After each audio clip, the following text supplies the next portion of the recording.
Good evening. The opinions and statements voiced by our guests do not necessarily reflect the opinions of this network. Enjoy the shows. You are listening to WBHM Digital Broadcasting, Birmingham, Alabama.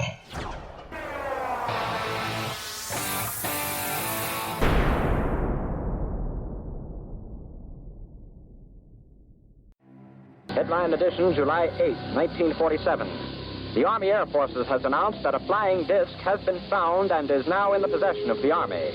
Army officers say the missile, found sometime last week, has been inspected at Roswell, New Mexico, and sent to Wright Field, Ohio, for further inspection.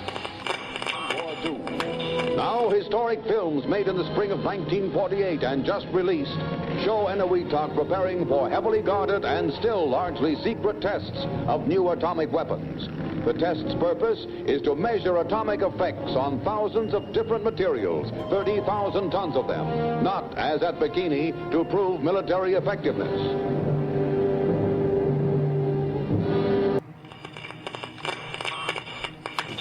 San Francisco police say that 9 persons have been arrested in a narcotics raid on the headquarters of the Grateful Dead, a widely popular singing group. 2 members of the group, Rod McKernan and Robert Weir, and their business manager, Danny Rifkin, have been booked on suspicion of possessing narcotics. 3, 2, 1, 0. All engine running. Liftoff. We have a liftoff. 32 minutes past the hour. Liftoff on Apollo 11. Tower cleared. We got a roll program. Neil Armstrong reporting the roll and pitch program, which puts Apollo 11 on a proper heading. I'm going to step off the limb now. That's one small step for man, one giant leap for mankind. Well, strange lights are causing a viral buzz on YouTube. Could we have caught extraterrestrial activity on a recent newscast? Brandon Arroyo investigates. As the newscast ended, the controversy began back on September 26th. What is that light shining in the back of the dark night sky?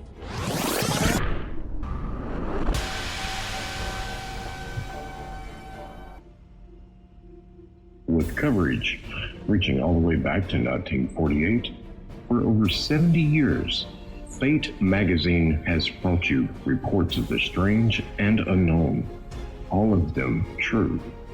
Now, Fate Magazine Radio is carrying on that tradition of setting the standard in paranormal talk radio as we report and discuss some of the most mysterious and perplexing phenomena imaginable in this strange world of ours. Now, here is your host of Fate Magazine Radio, Kat Hobson.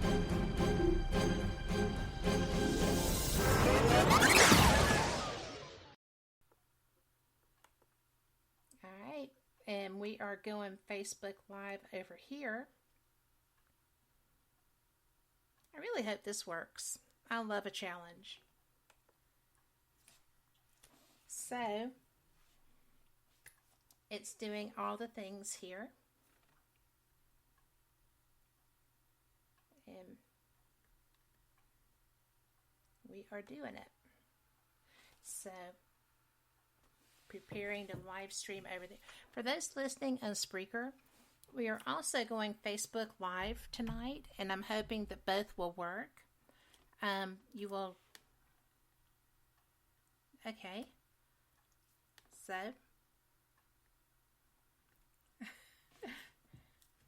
I just saw me. So, hey everybody on Facebook. I'm so glad y'all are here. I am Kat Hobson. I am hearing me on the Facebook. So my guest tonight is Trey Hudson. He is fantastic. Y'all are going to love his work. He is someone I interviewed before his book ever came out. I had heard that he had been working in a place that they called the Meadow. The book is the Meadow Project. It is something that I'm just absolutely amazed by. Trey is too. Not something, but someone. And I'm going to bring him in to talk a little bit about what he does, why he does it. He is somebody who I also want to say thank you for your service, Trey. Can you hear me okay? Yeah, absolutely. Okay. So you are back, not in my ear, but that's okay too. And I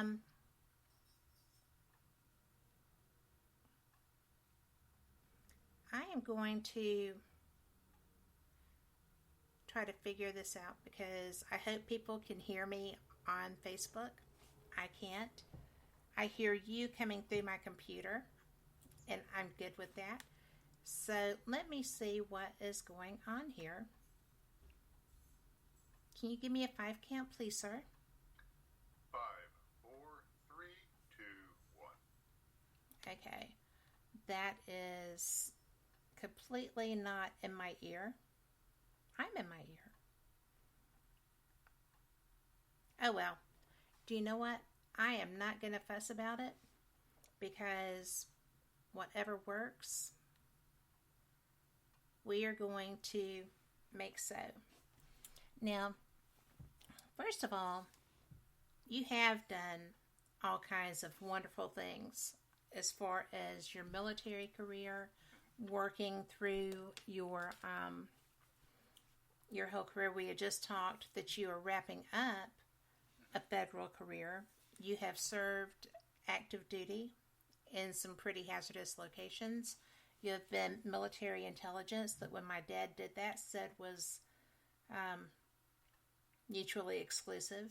I don't buy that. But, I am so appreciative of people who do what you do and are proud and good at what they do. I mean, you started out as an Eagle Scout, and I have never met an Eagle Scout that did not go on to be a productive and wonderful person in their chosen field. It just is special, right? It is, and like I tell people, I am just a regular guy who has done some irregular things in my life, and it's nothing, it's not because I'm special in any kind of way. I've just, quite frankly, I've stumbled into some opportunities over the years, and you got assigned places to do some kind of cool stuff, and I didn't injure myself or injure somebody else, so I guess I gotta go at that station, as they say in the military. And, yeah. So I've just had a chance to do some really cool things and work in various places, and it's been an interesting career. It's been, as you can imagine, working in the federal government, it's been frustrating at times, but at the end of April, I am hanging it up with 34 years of federal service and getting ready to step into that bold next recording in progress. Yes. Getting ready to go on that next bold step into my new career. Well, I'm really honored that you have done all of those things on behalf of my nation, and I appreciate that. So thank you. But humbly, I say you're welcome. Okay, but you kind of bring that mindset though into everything that you do.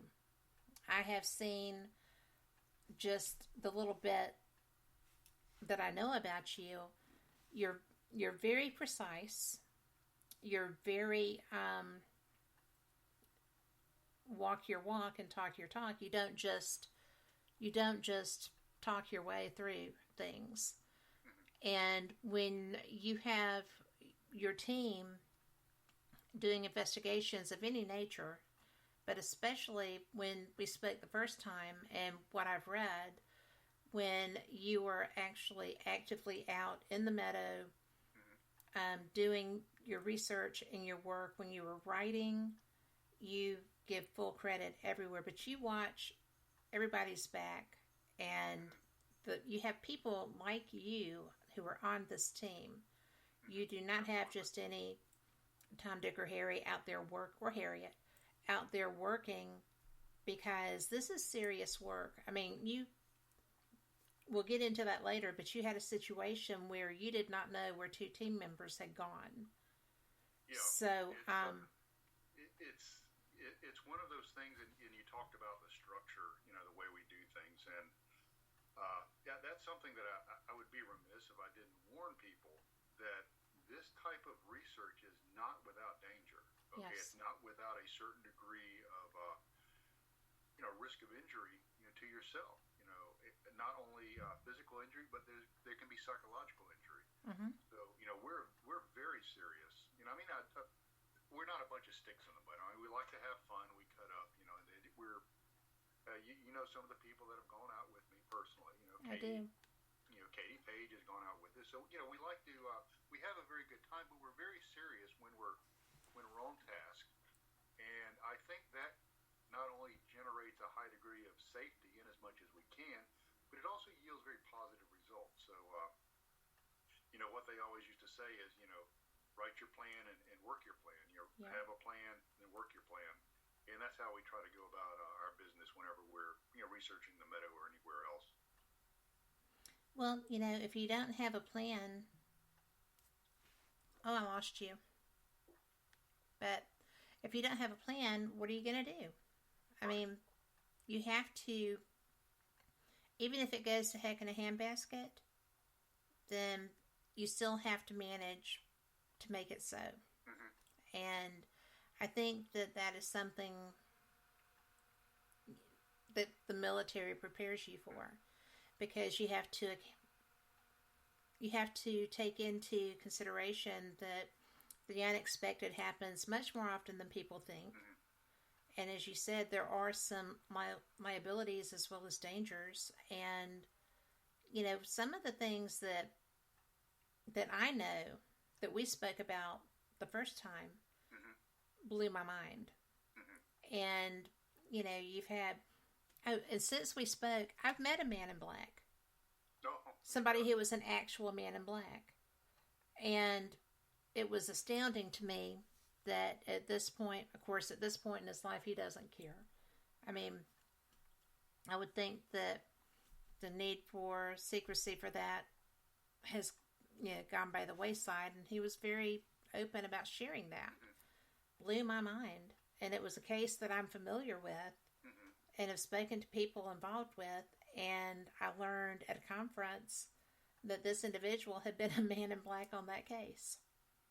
I mean, he's retired and gone about his business, and Mm-hmm. you have had experiences where people in black affected your investigation.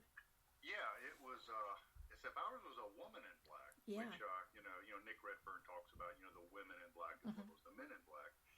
And, since we last talked, that's been something that's been evolving, that whole situation. And it's kind of, the new information I got on this has kind of made me rethink the whole man/woman in black phenomenon. Really? John Keel, Yes. started writing about it in the wonderful Mothman Prophecies. The movie's very good. Anybody that's is even remotely interested in it. Matter of fact, it's one of those things. I keep a copy of the book right here. It's that good, and I refer to it, all the time. Right. Is go ahead and read that book. But going back to the woman in black, in our cases, we had just come out of the Meadow, Mm-hmm.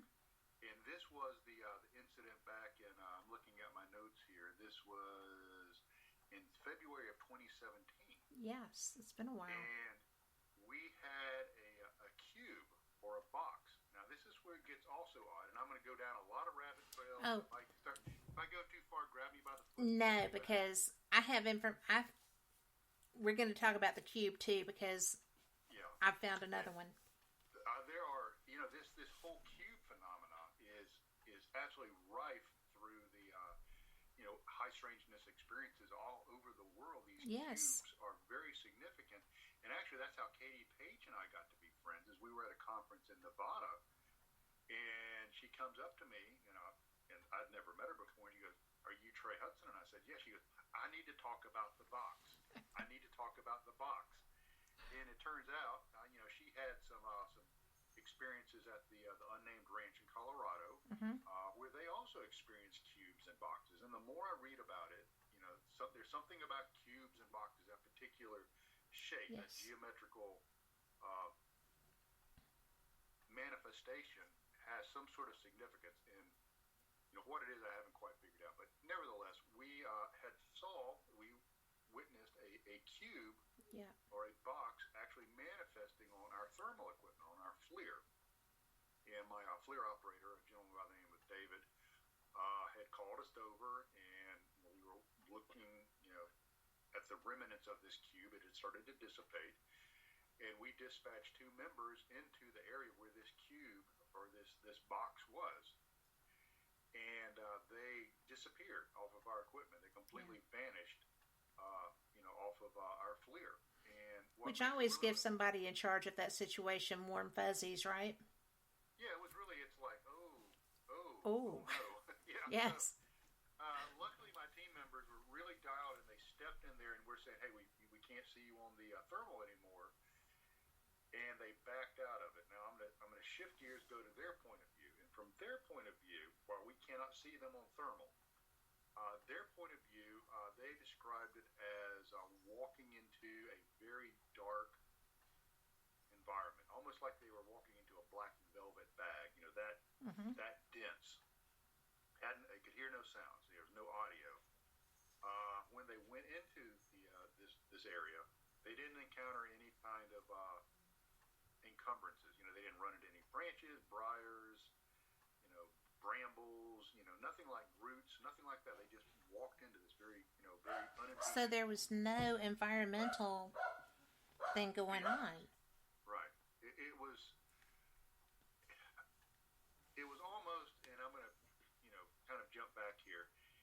It's almost as though it was a macro quantum effect, and that sounds mutually exclusive, macro and quantum. But in the quantum field, you can have things that exist in 2 separate states on a quantum level. And the big experiment that everybody uses to illustrate this is what's called the dual slit experiment, and that's where light exists both as a particle and a wave at the same time.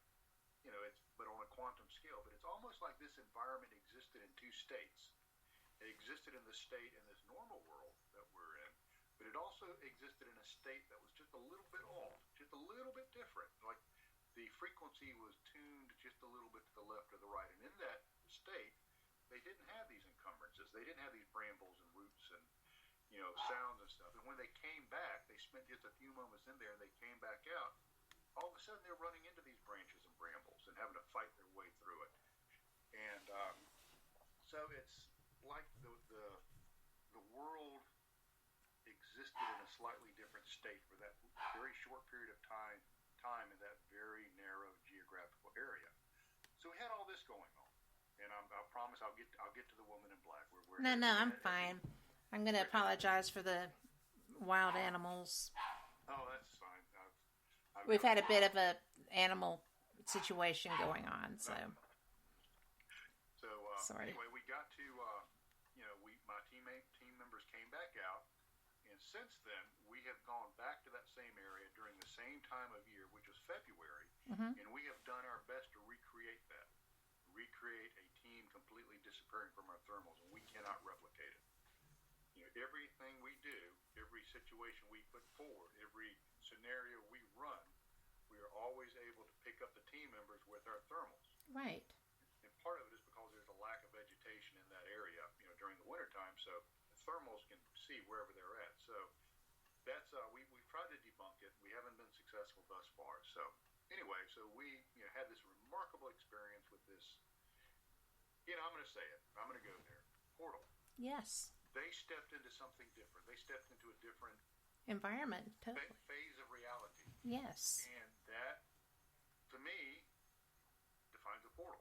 They stepped into something that took them somewhere else, or took them into a different reality. Yes. So we were just, obviously just amazed by this. To my knowledge, it is the first time it's actually been recorded live on film. This isn't a still photograph. This isn't, this is actually happening, and with 10 witnesses. So, it's the real deal, which I think is kind of cool. So we're discussing that. What do we want to do? Do we want to continue to investigate? Because we were also picking up entities on our FLIR too that were not team members. So we've got these strange entities popping up on our FLIR, watching us do things and then disappearing and shape-shifting and all this weird stuff. So we decided what we were going to do was go back to camp.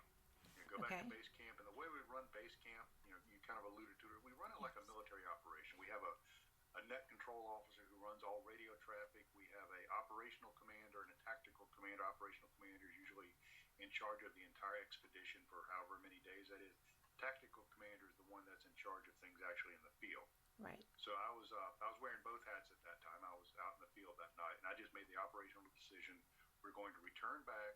We're going to videotape our after-action review, our AAR, debrief everybody in real time, film it, so we have it for posterity.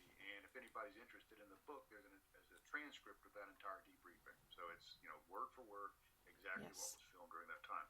But my radio operator, my base camp operator, Glenn, comes on the radio and says, "Hey Trey, when are you coming back?" I'm like, "Well, we're packing up. We're getting ready to come back now." And he says, "Well, there's someone here that wants to see you." I'm like, "Fine, I'll see you in a little bit, Glenn." And he goes, "No, it's not me." And I'm like, "What are you talking about?" And he goes, "You'll find out when you get here." So obviously I'm like, okay, this is getting ready to get kind of interesting. So we get back, and in our base camp, and let me pause right there. Let me paint a picture. It's about 10:30, 11 o'clock at night, so about 2,300 hours. It's in the wintertime, in the middle of nowhere. It's so remote, we don't even have cell coverage. That's how remote this place is. So, much to my chagrin, with a capital SH, so with much chagrin, I walk into my camp, and what waits me but a businesswoman. This blows my mind. This blows my mind. Yeah, it's crazy. And so she's standing there, rather resplendent in her loafers, sensible shoes, slacks, blouse, and blazer.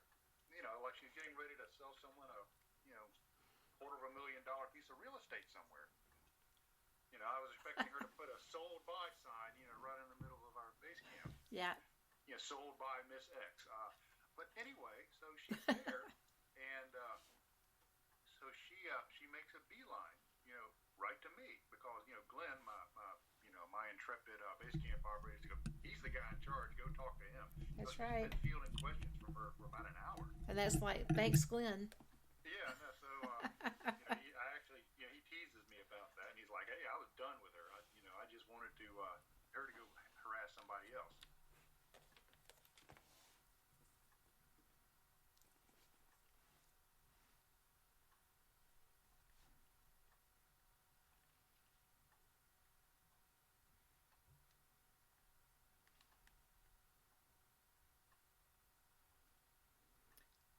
Don't need it.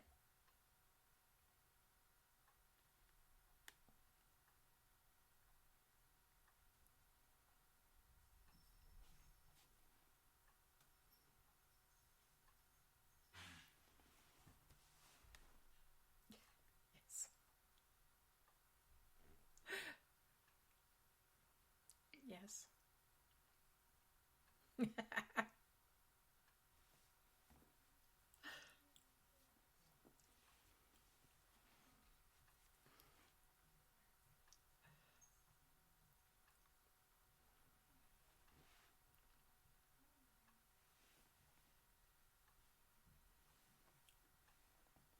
Yes.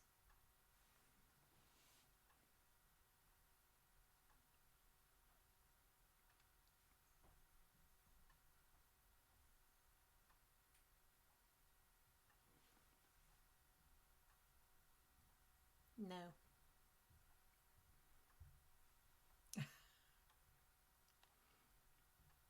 Yeah. In a nice Southern gentleman way.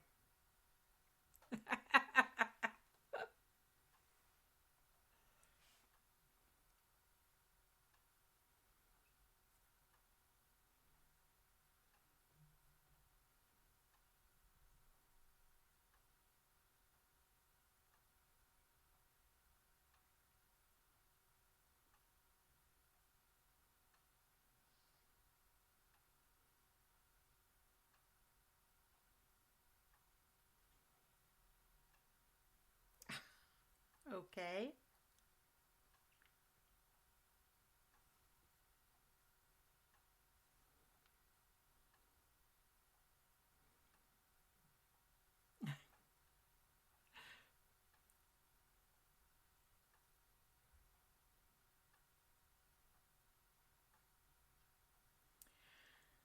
No way.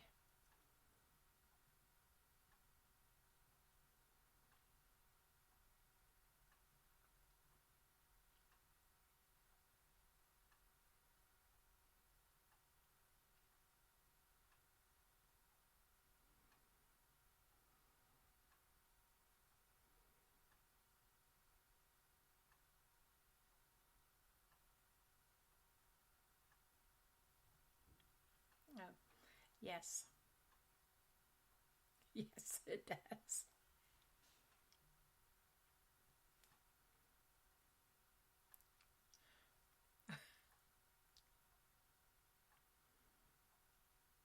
Well, I'm from the same part of the country, so I can't I can't go to that.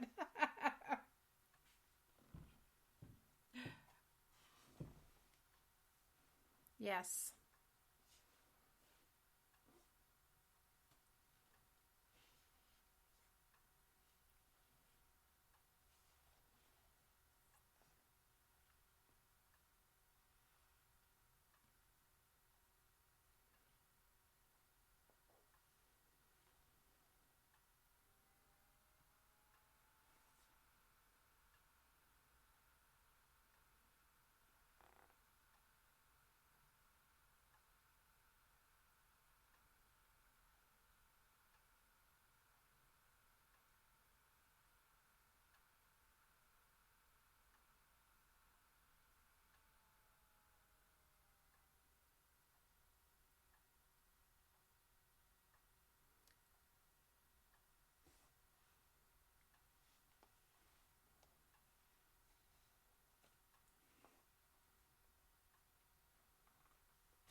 No way.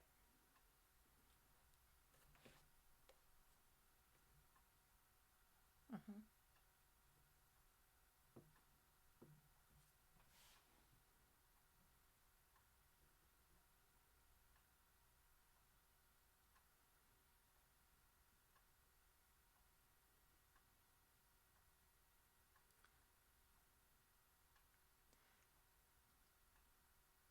Yeah.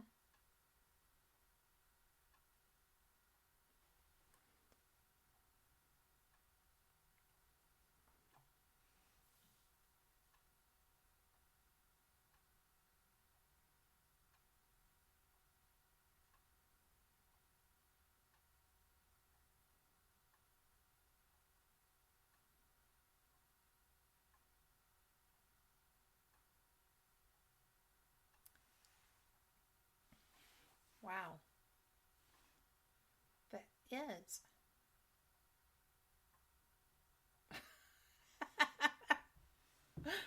Or- Well, she did once. I know, right?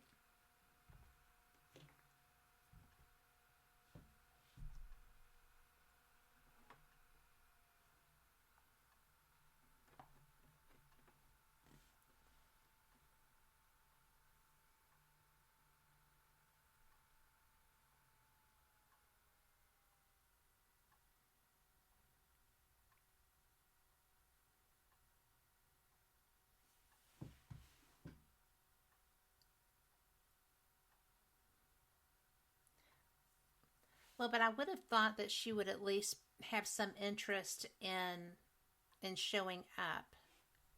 I mean, honest to goodness.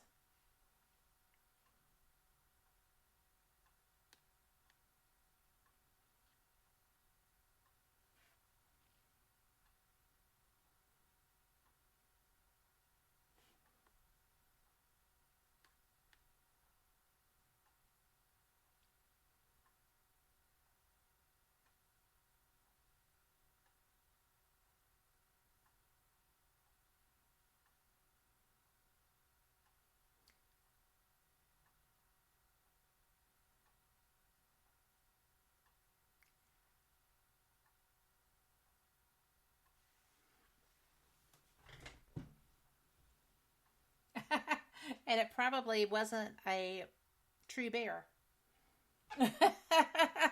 I'm kidding.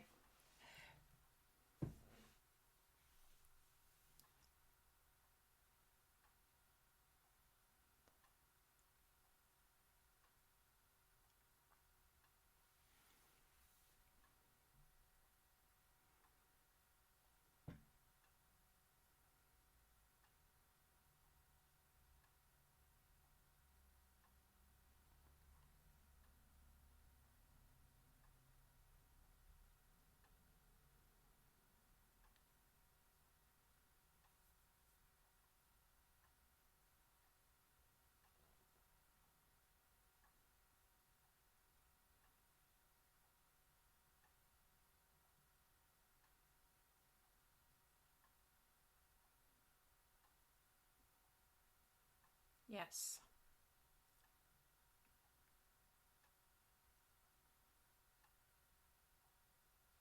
Yes.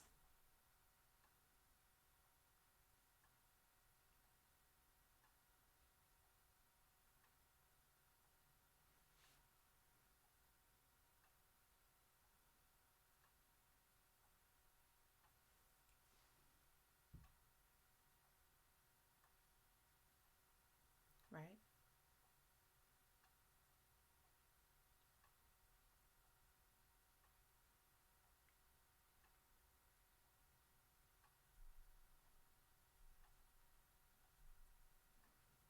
Right.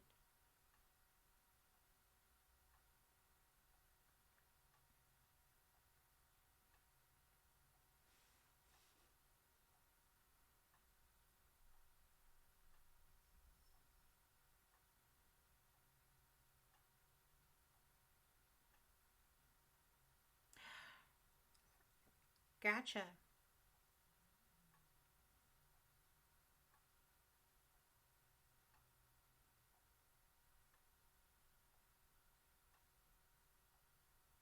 Yes.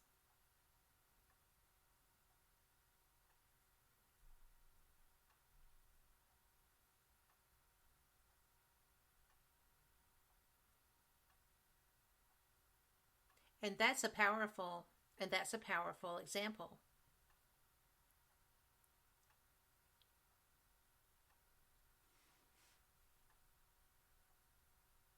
Yes.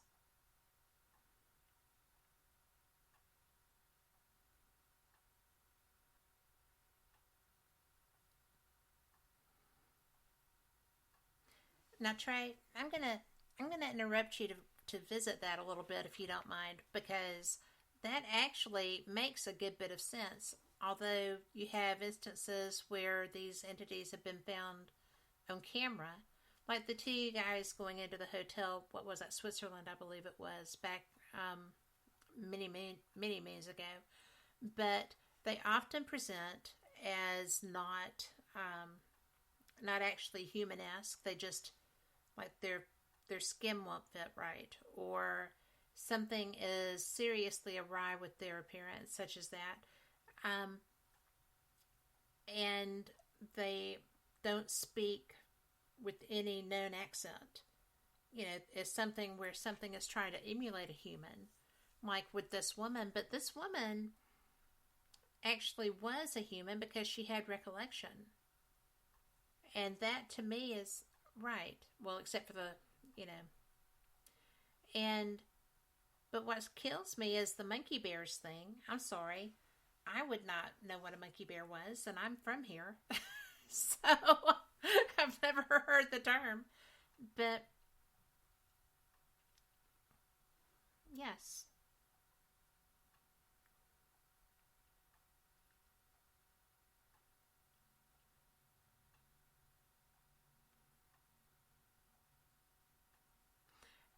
True. Yeah. True.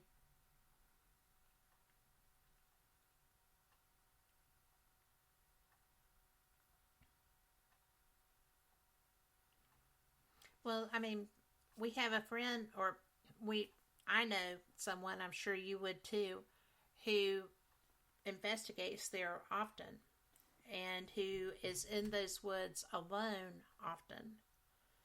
And that whole area, I mean, it's such a big area that it's, I mean, apparently, I wouldn't be a woman going in there by myself anyway. I think sometimes the other individual that I'm referencing is a nut because of it. But, I mean, I've heard of people being, you could hear someone being carried away screaming as the screams grew faint much faster than a human could be moving. So, I mean, there are valid reasons to not be a woman in there by yourself in the middle of the night, much less accosting people you don't know.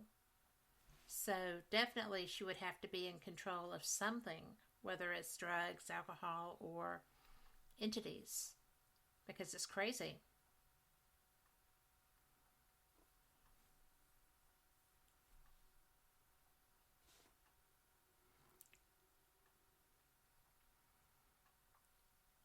One of the best ones, one of the best conferences ever. It's, have you been there?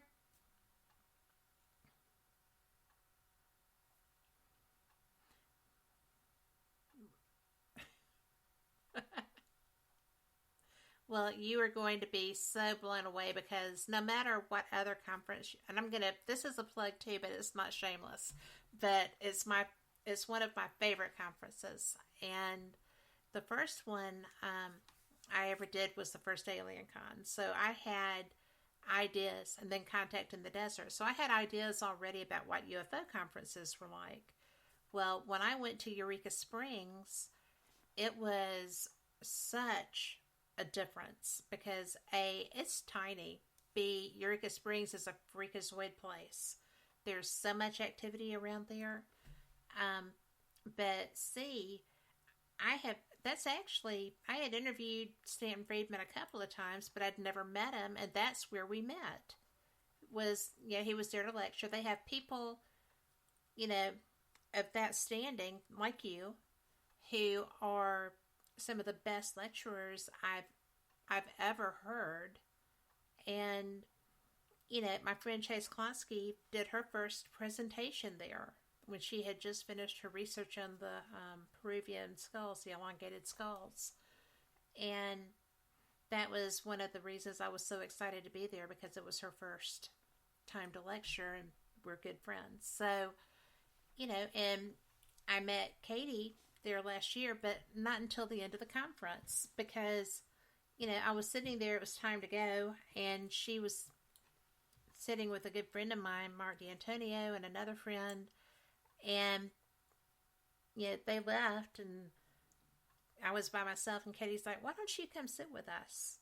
And so I did, and all of a sudden, it's UFO talk, and, she's the state director in Colorado. She's such a wonderfully nice person.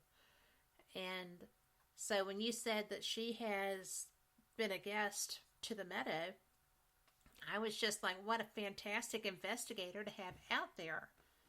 And in all fairness, I got invited, I got hurt, and wasn't able to be able to, I wasn't as strong as I thought I was, as my husband pointed out. But I'm still waiting to take up, the offer, because I can't imagine anything better.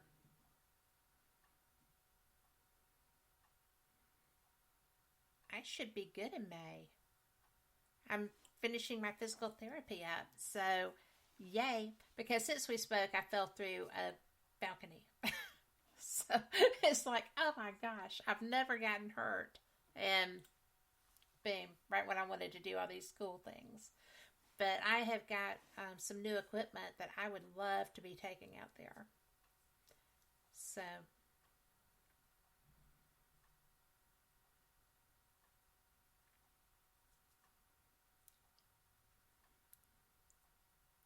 it's not about the book.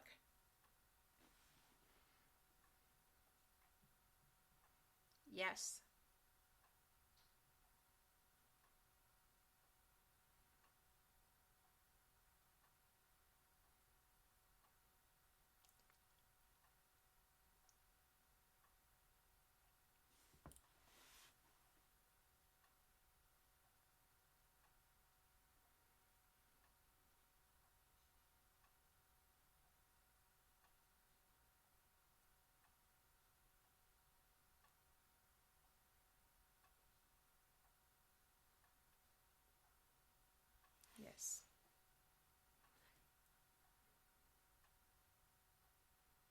Yes.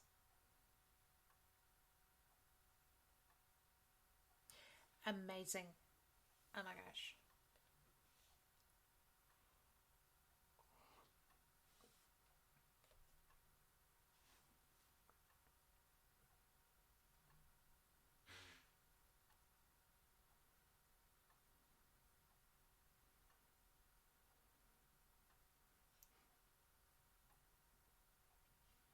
I appreciate you not saying that.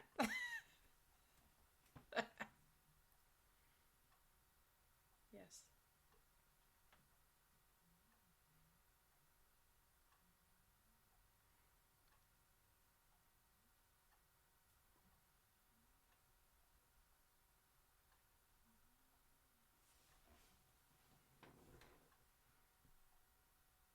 Really?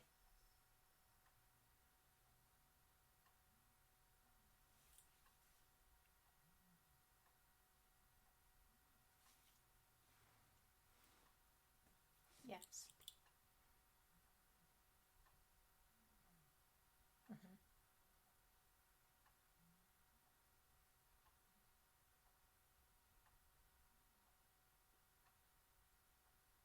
Mm-hmm.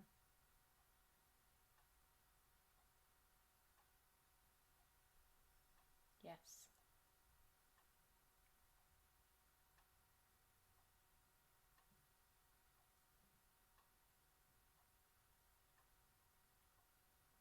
Okay.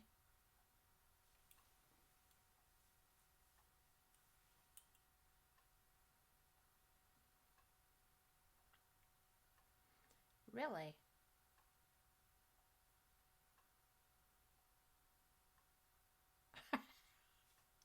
That seems odd.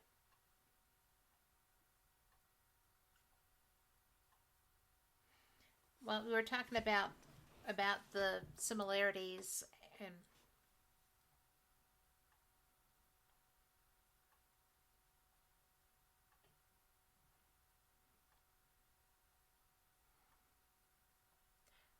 really.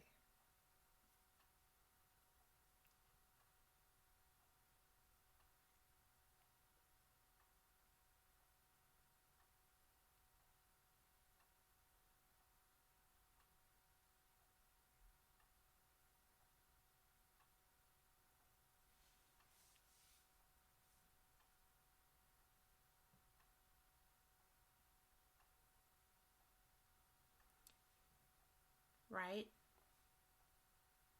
Well, I know a couple of those.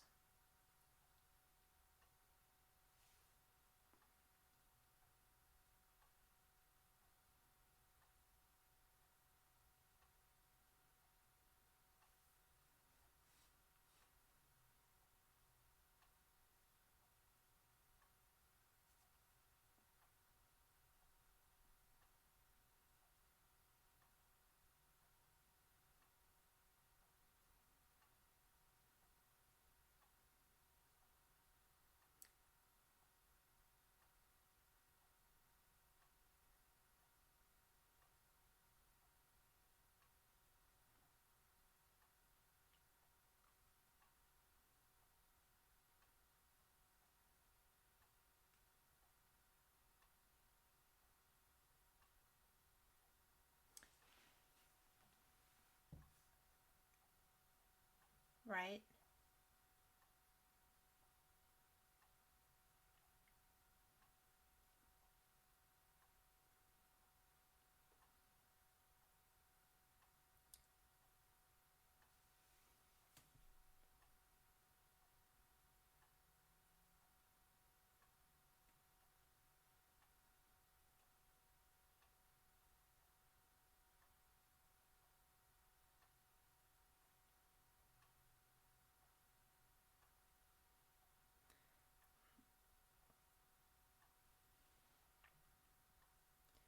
Have you given thought to following through with that thought process?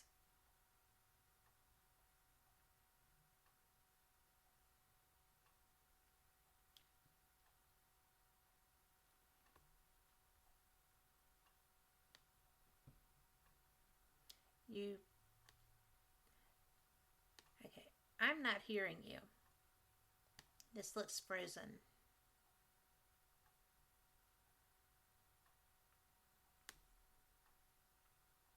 Trey. Okay, for those of you who are watching on Facebook, if you have ever had paranormal experiences or been discussing things that maybe something would not like to have you discuss, this can happen. So I am not sure what to do right now.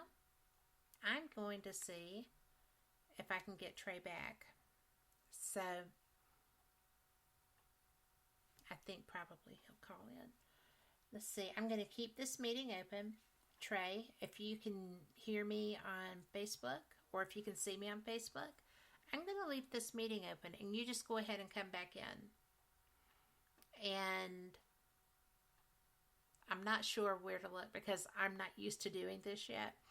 So if I'm not looking at you, my apologies. But let's see what I can do. I will just shoot him a message and say, Trey, I'm going to say, come on back, right? Same link.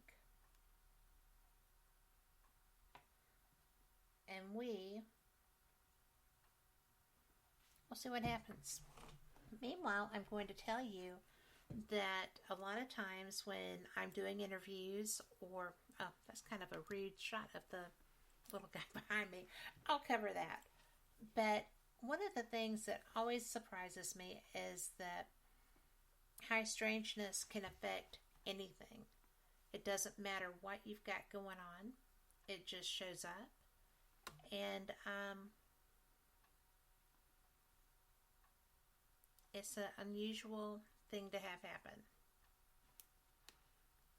So he said that he's trying to get in, so we'll just leave this link open and see when he comes on. And you know, a lot of times, I don't know if you have listened when Shelley Robertson has been doing her shows live from the old potting jail, and things just go awry there as well. It's so bizarre because I don't know how the energy works, but if you're talking about something and whatever does not want that information shared, this happens.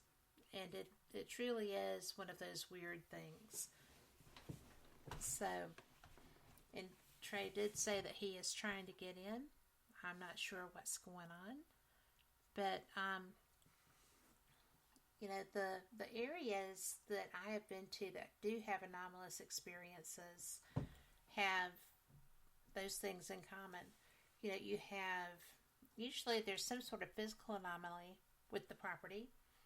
There's something that is just unusual as far as, you know, the ores that are there or the water process through that land, or even just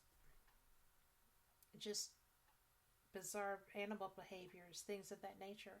And it can really surprise you. So I am going to pause this and I am going to go back and I'm going to get Trey and we're going to get back to you. So hang with me and talk amongst yourselves. We'll be back.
There you are.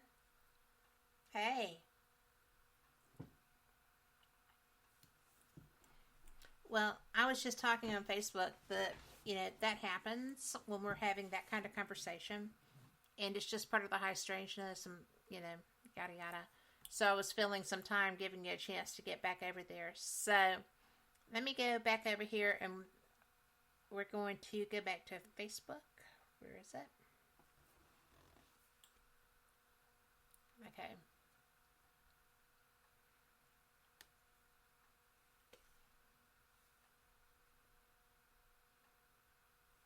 And I will put 2 on it.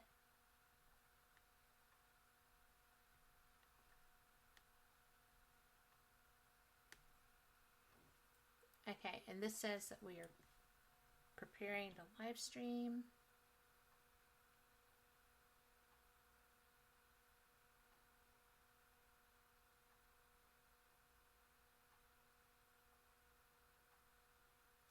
Okay, now we're back, and I don't really know what's happening because it's got a play thing with me with a terrible face. So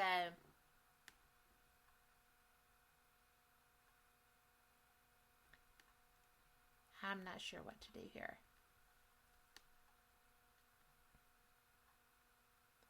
I tell you what, let's just make like we're Bama and punt.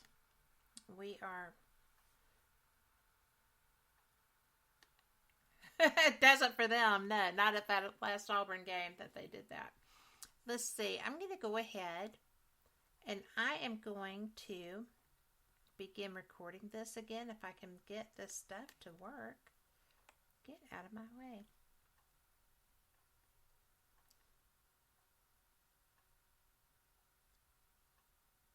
The Zoom is being a little cantankerous. There we go. Let's see.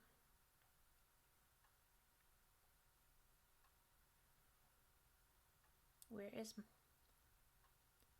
Oh no, please don't apologize. It's just very odd.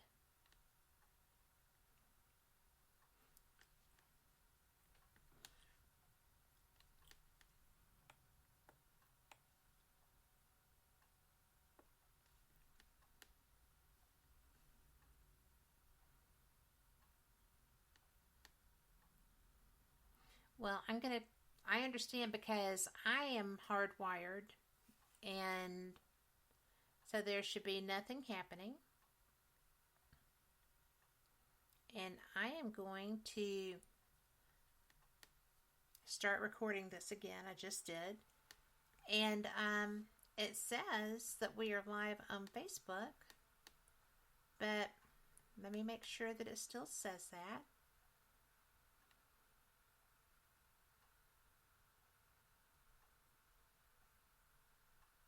I don't know what to think, but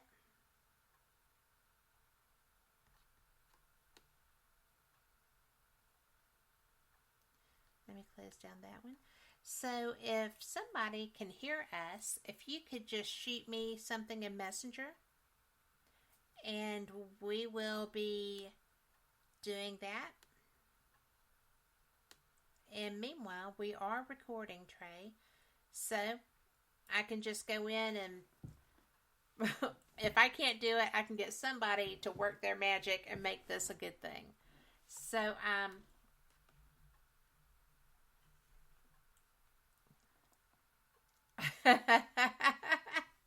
inconceivable. Yes. So, we're just going to roll with it. And because this is, okay,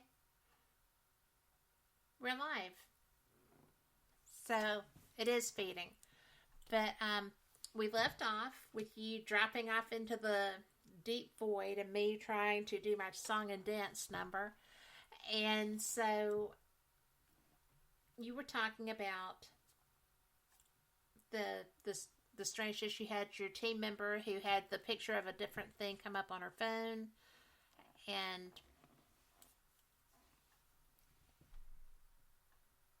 yes.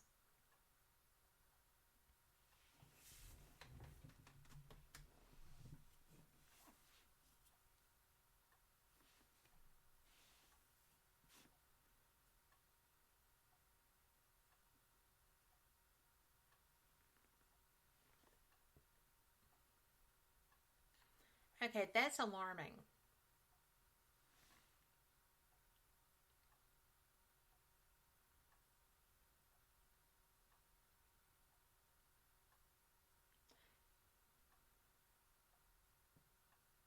Yes.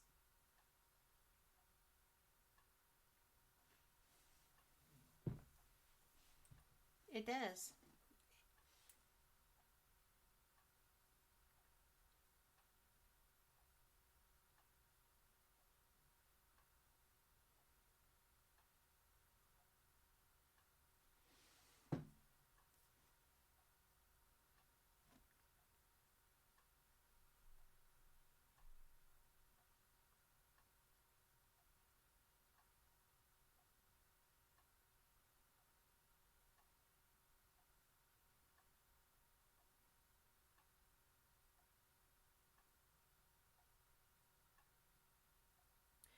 Well, that's not the least bit alarming, but it's also not the least bit unusual in that environment.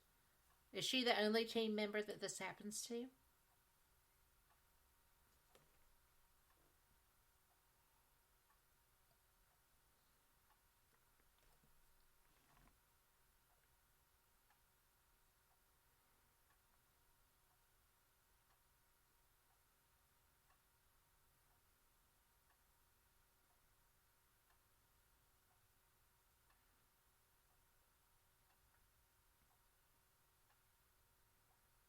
That is weird, but I've had that area is known for anomalies like that because when even back when I was living in Georgia and we were using the bags, the phones in a bag thing, I have never had a successful, well, long-term connection in that area.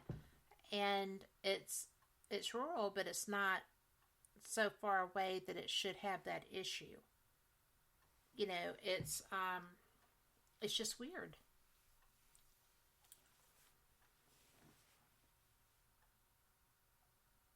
I know the name.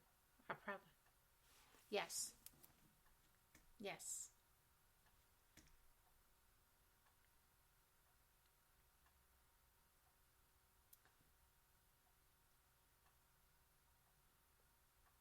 Randomly.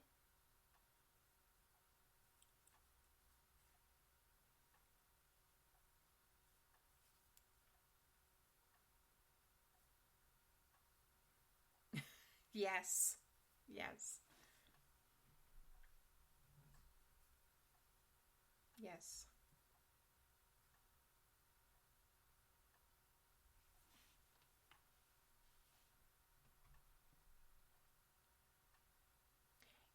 Okay.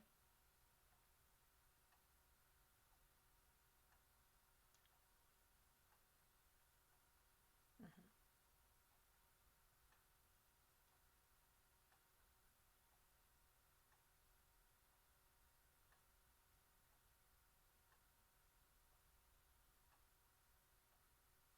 Right.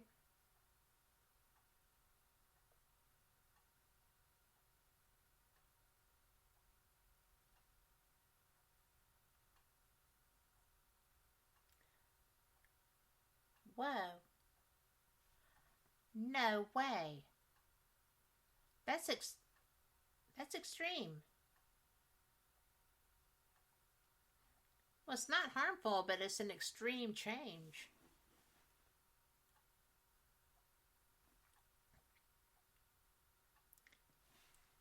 Yes. Yes. Yes. Although I will say Travis gets very excited about that. So he should.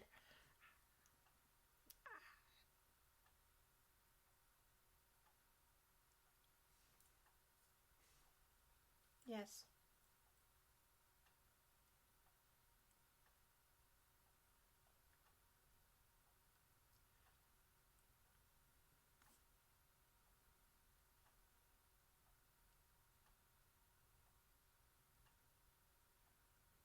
Hmm.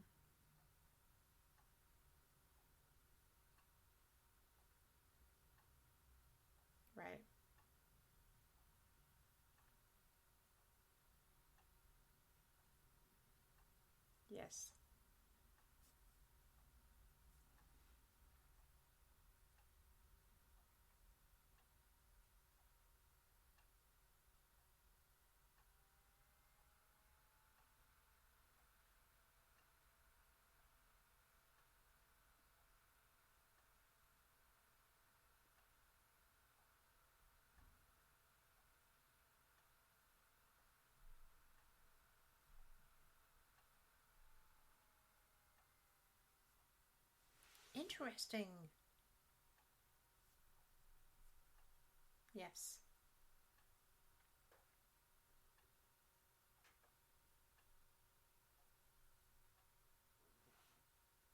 Mm-hmm.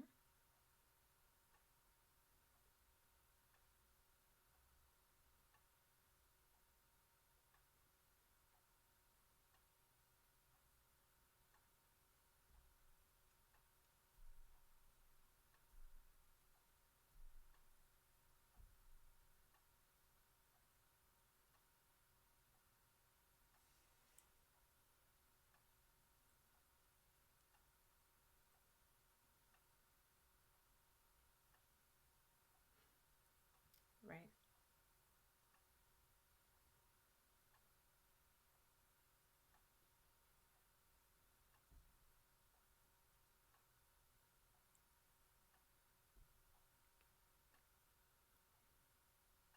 And you didn't know that?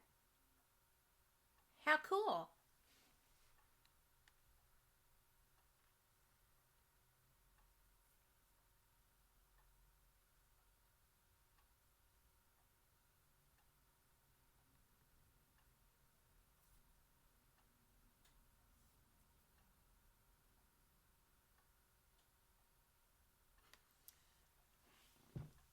Yeah.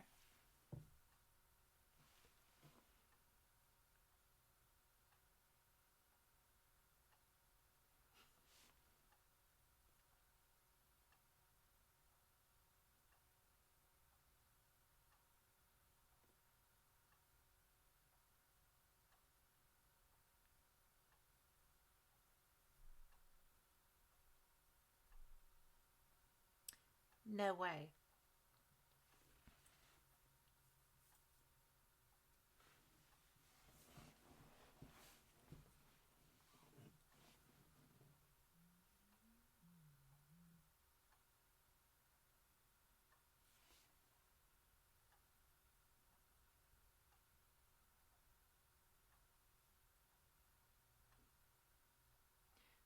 It's not big-headed if it's true.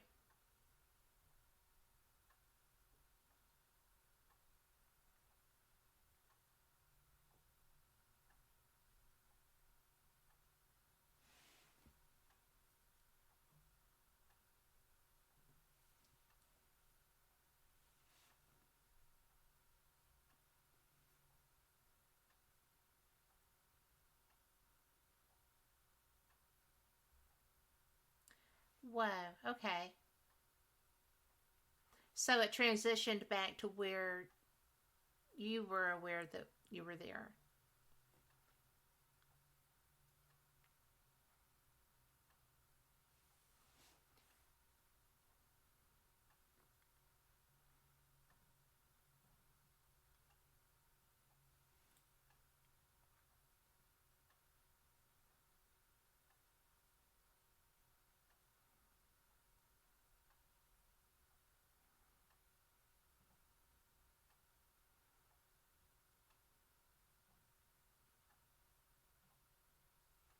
Yep.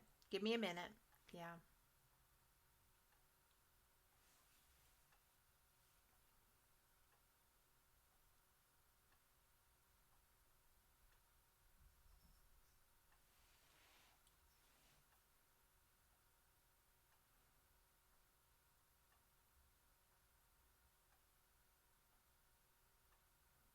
Yep.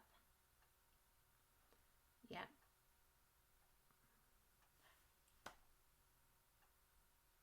There you go. Was it with the plane? The spike was with the plane, or the spike was pre-plane?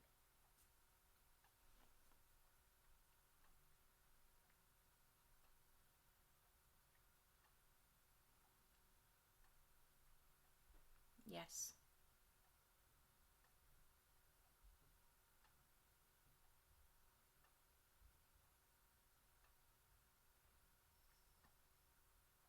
Yep. Yep. Yes.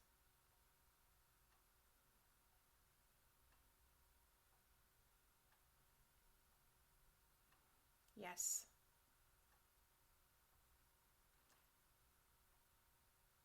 no.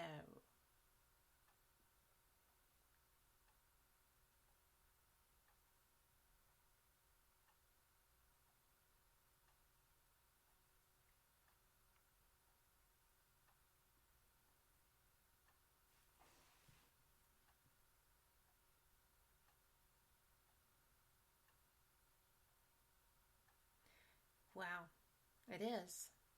That's that explains the portal. That explains the disappearance.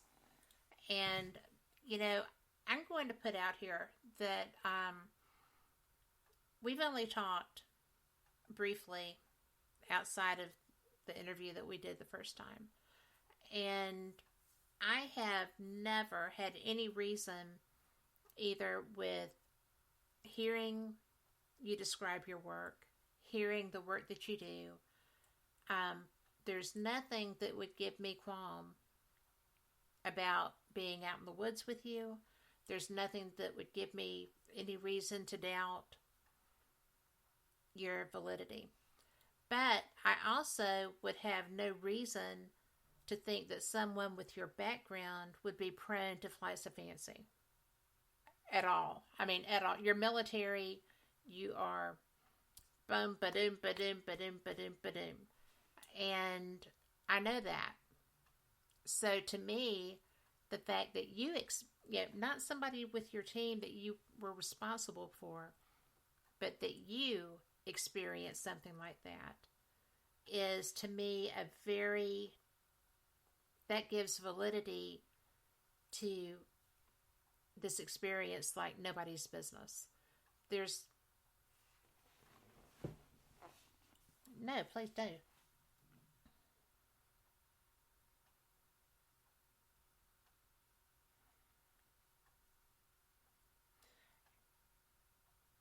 Yes.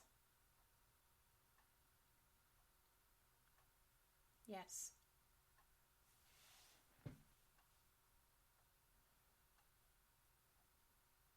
Yes. Yes.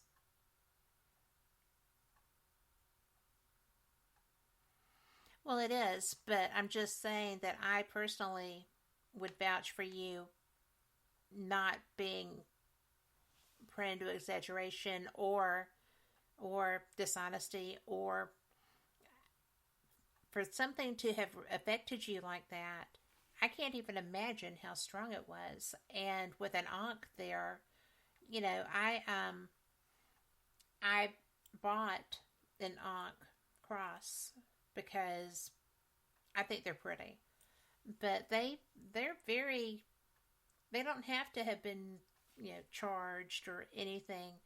That's the reason people are drawn to them, is because they're different.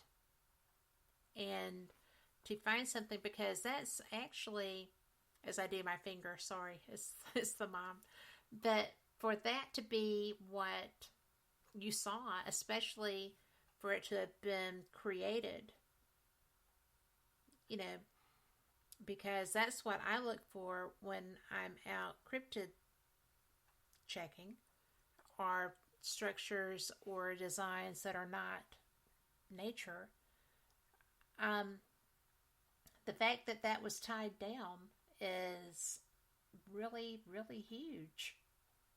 What did you make of that in that area?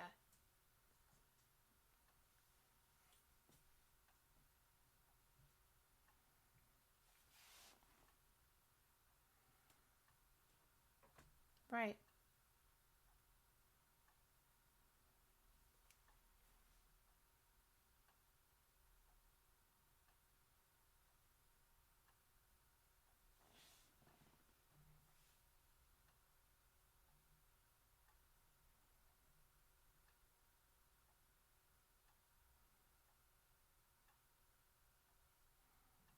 So you couldn't use an A-frame ladder.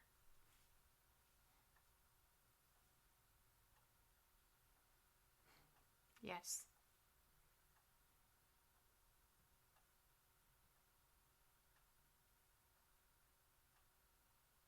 Right.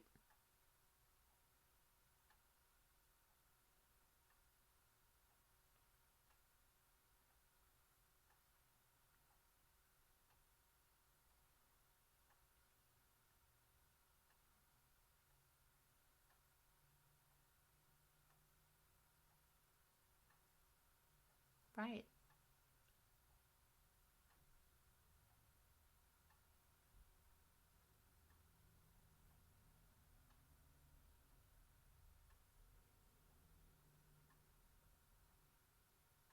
It is. I agree.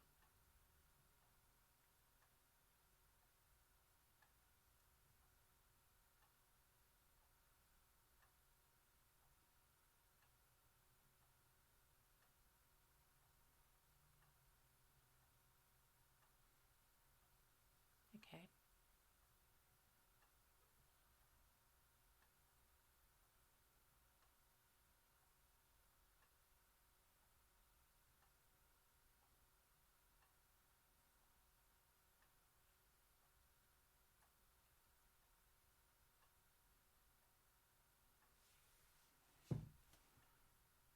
Right.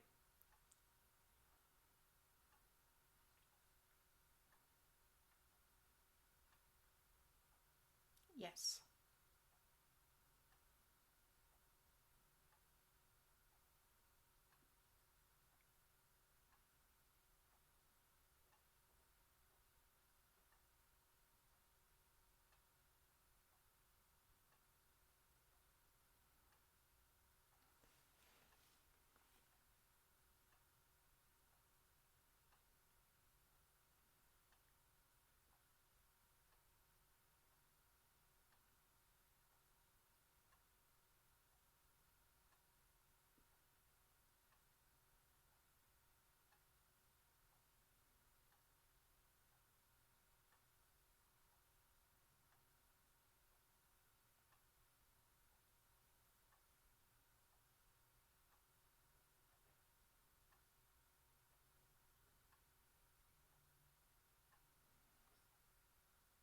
Yes.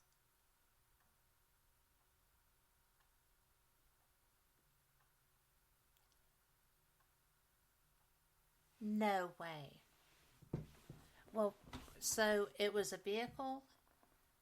I mean, did he feel like it was tired? I mean, did it sound like a vehicle?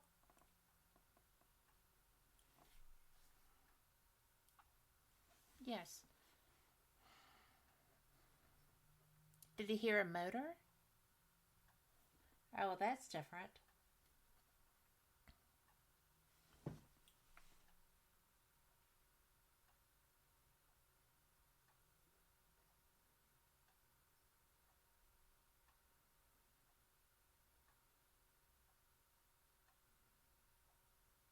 Yeah.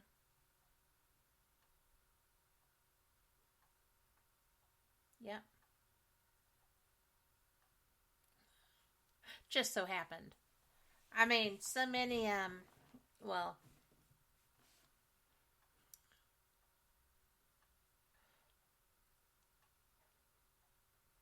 although I do know some people that are, who are enough to maybe do that. But very few and far between. That's crazy. No. Tell me.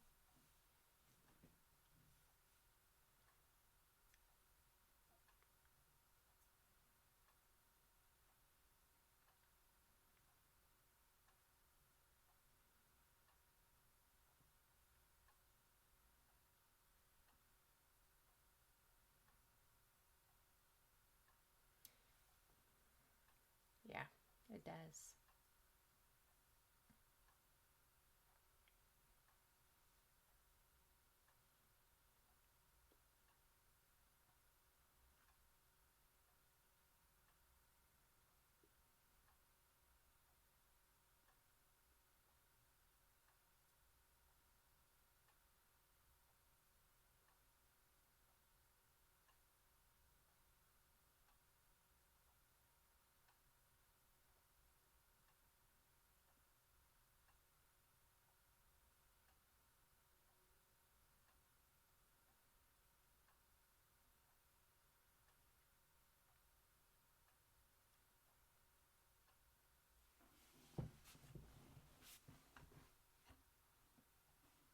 Was what?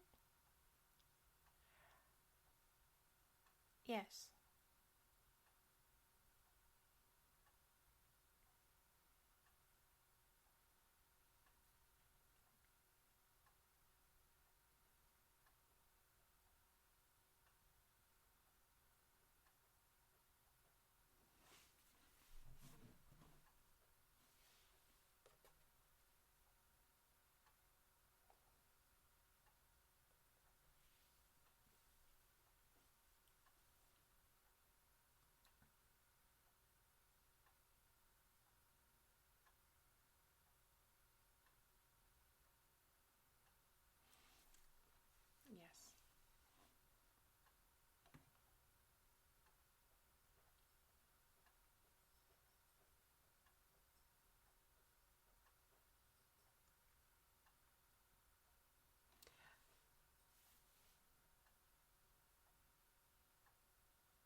Yes.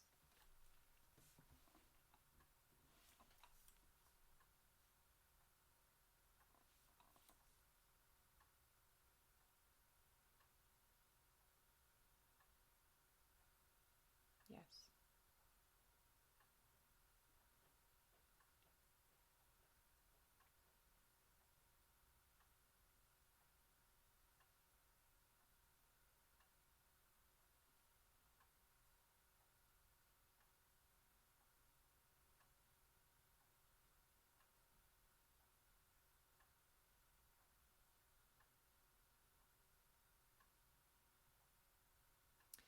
Yeah.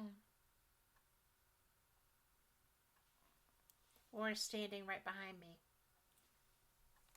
See? Yes. I would venture to say yes. And remind me to tell you about Beowulf later. But, I find that so interesting that this guy is getting fed that. Because out of all the people, and all of your team are professionals. Nobody there is there by accident. You have chosen them carefully. And there's not anyone that's going to go, what can I come up with? Right? So the fact that this was somebody who was puzzled about why he was being given this information, these terms, the fact that you found that and that you had enough knowledge to put them together. Nothing happens in a void. Whatever you brought in knew who y'all were and your background, and that y'all were relentless in your pursuit. So, because that's how you've been trained to be.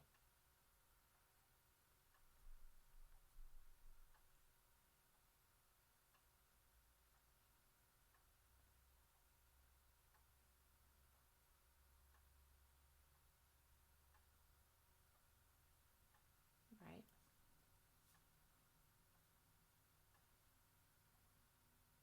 Yes.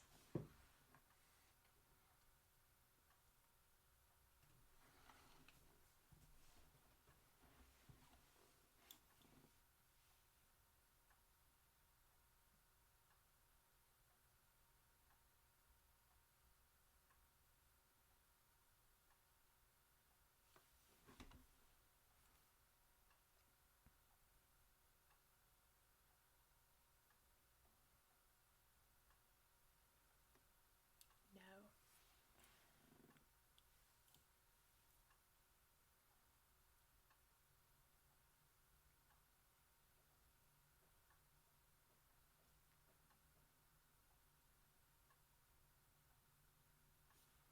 Okay.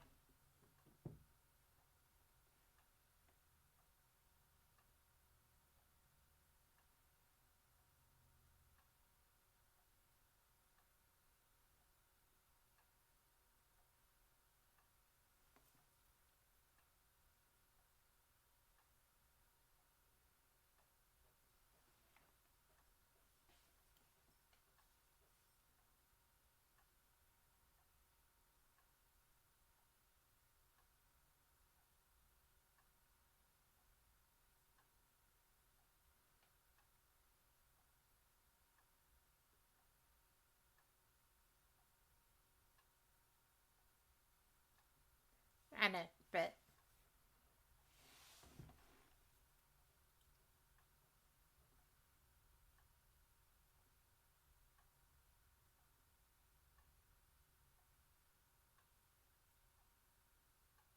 that's crazy.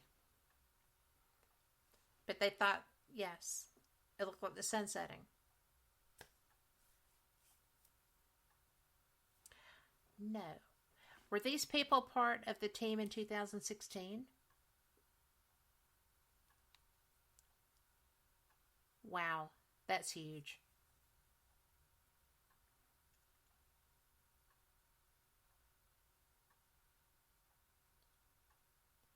Yeah. Yes.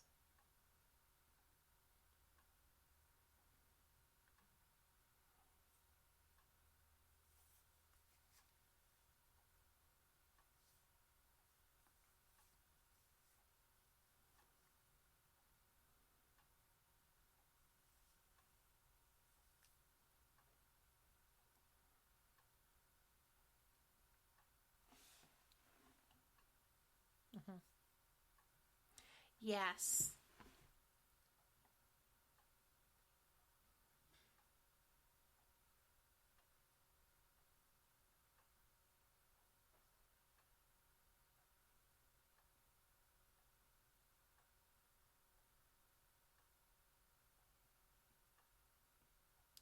Um, Not McClendon's. Was it McClendon's?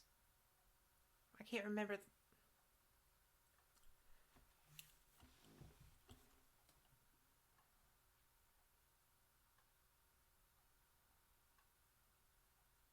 Yes.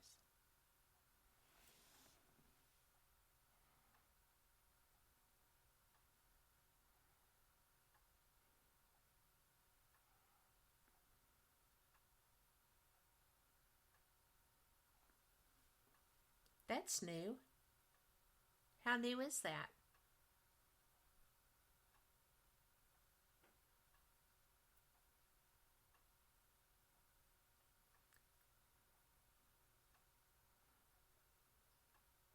In what manner?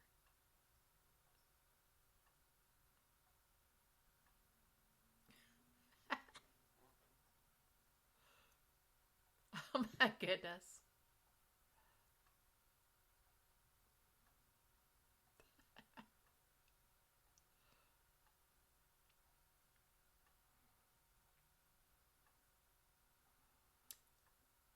Interesting. Wow. Well, both of those are very personal touches.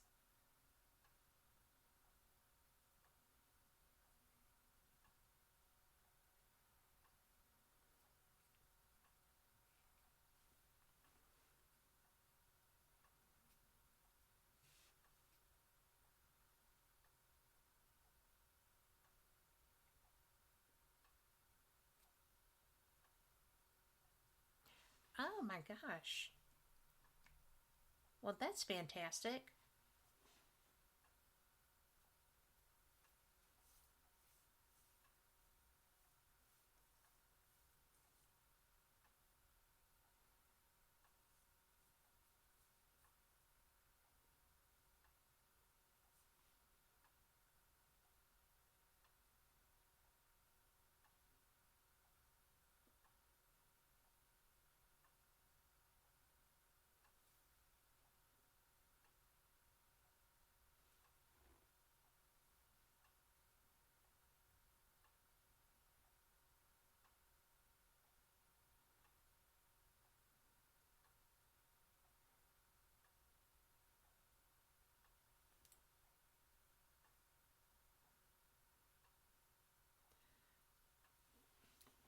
Well, I believe that you've communicated that to it already because it's trying its best to get your attention on things.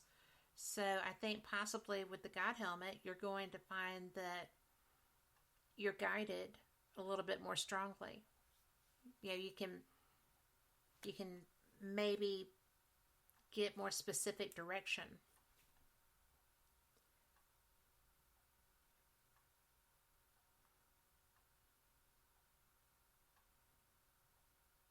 Right.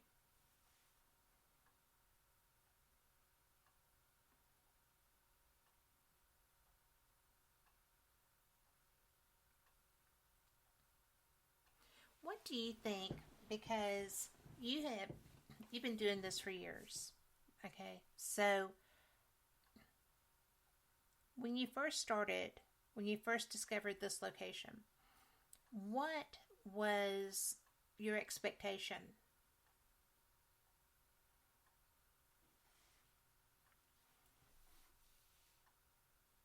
Yeah, you are.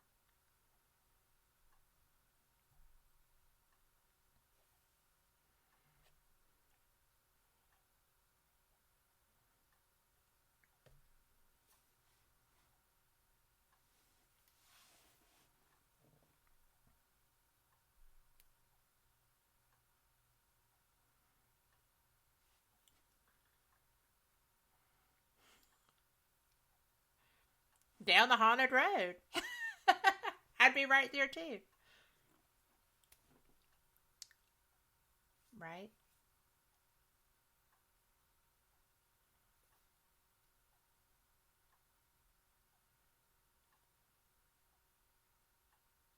Mm-hmm.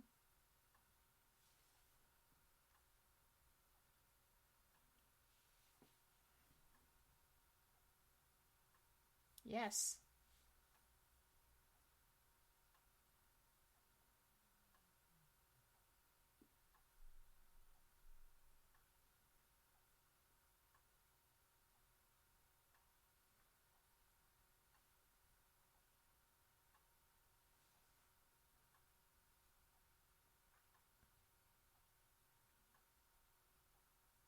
Yes.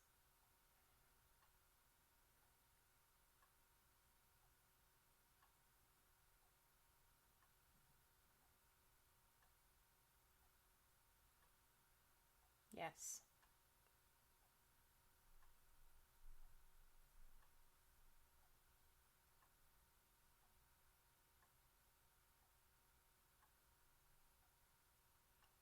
Yes.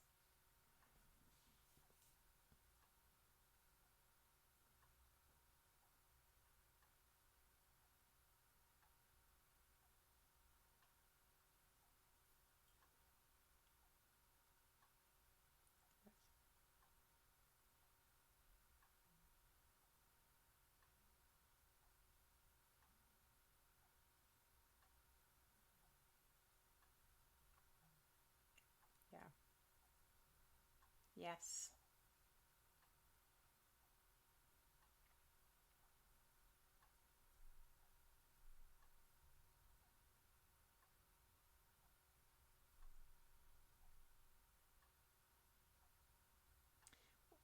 Yeah. Or where you live.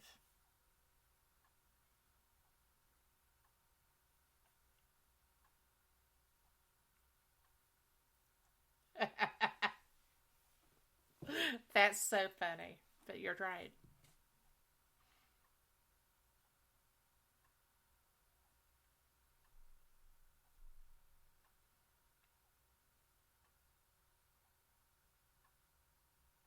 No doubt.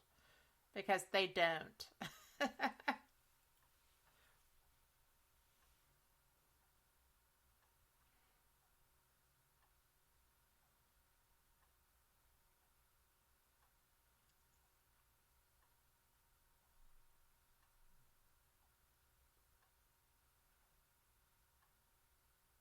Yep.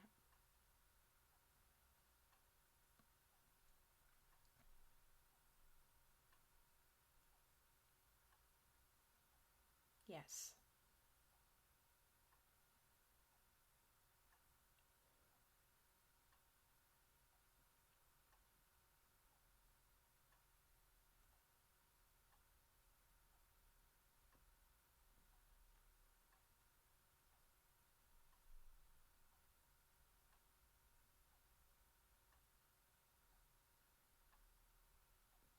Yep.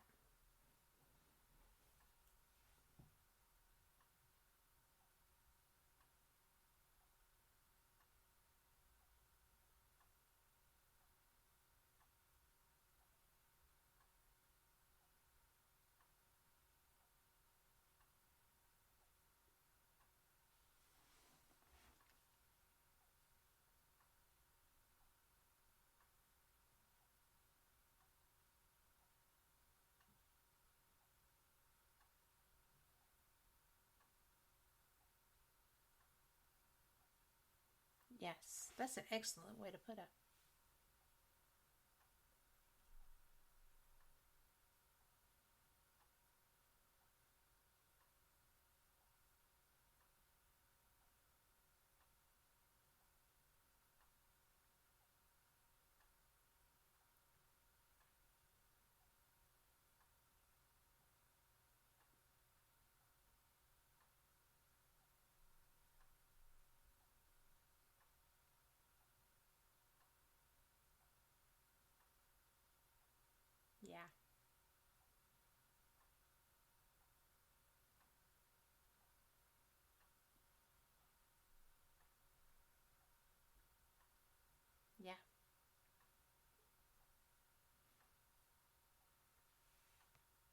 with the right tools to catch it.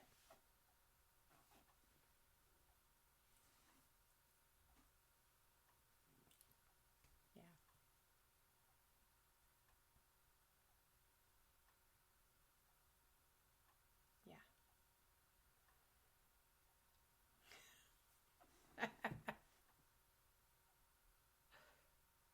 Yes.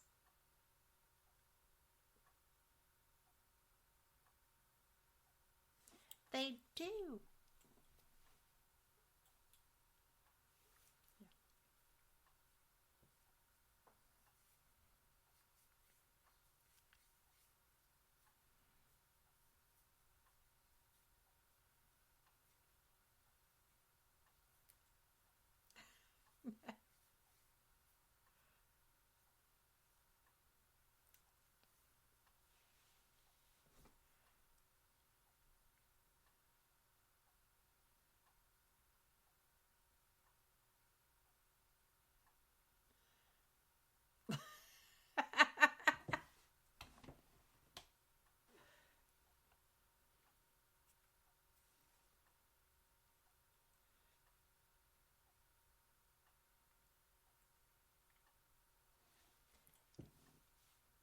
Yes.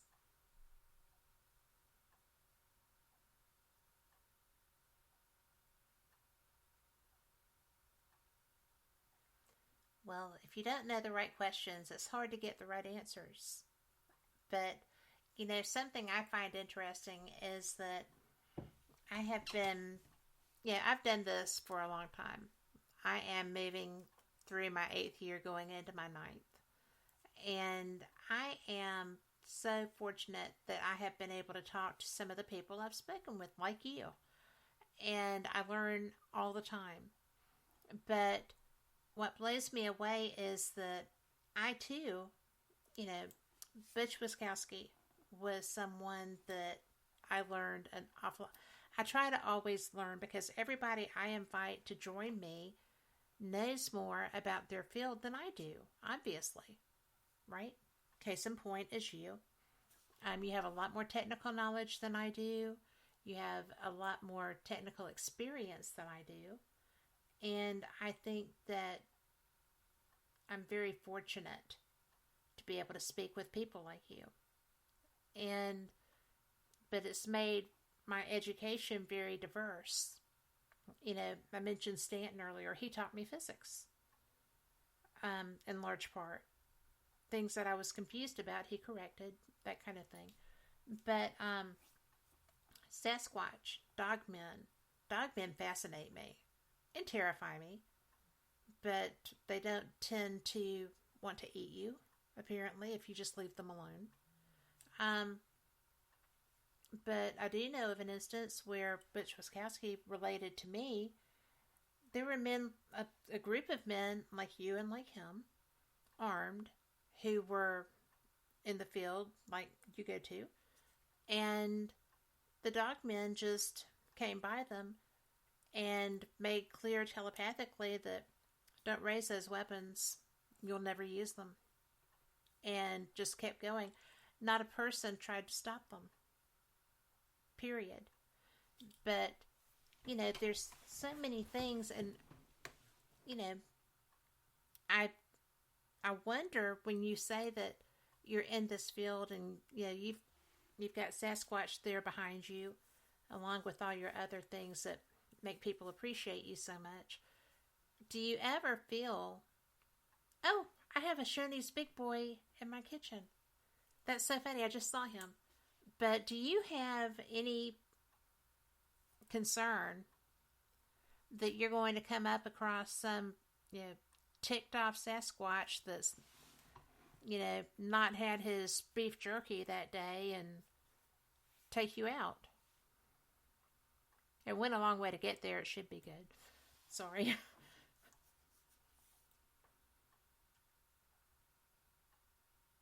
Yes.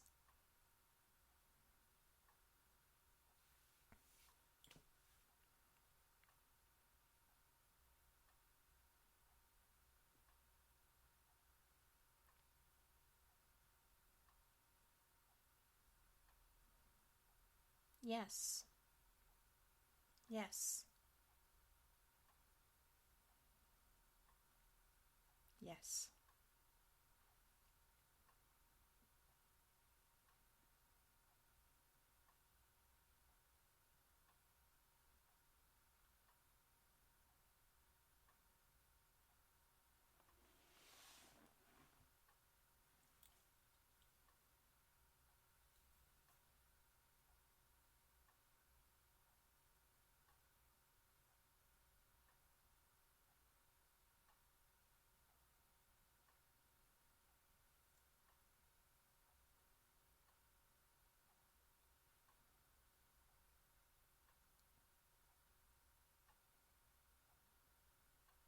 Yes.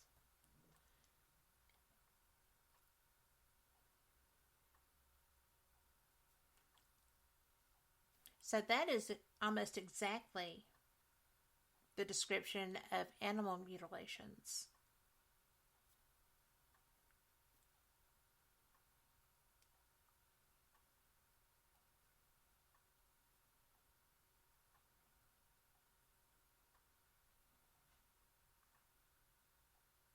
No.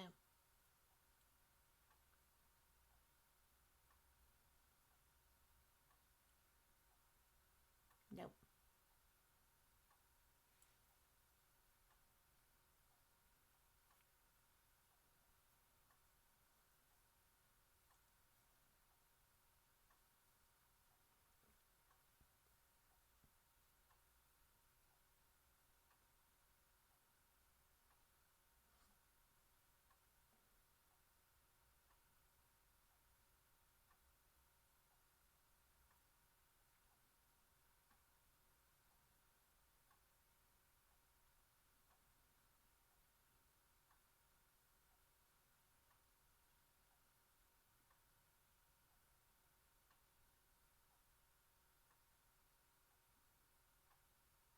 Yes. Yeah. I'm familiar with some of that.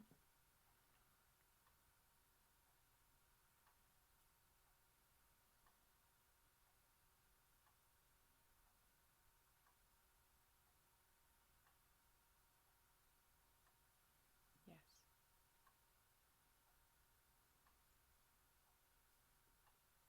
Yes.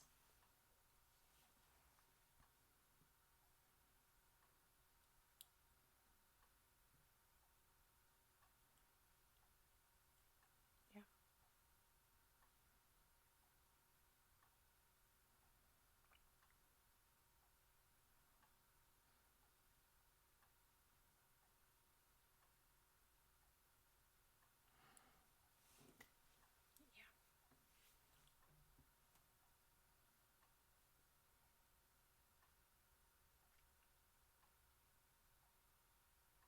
Yes.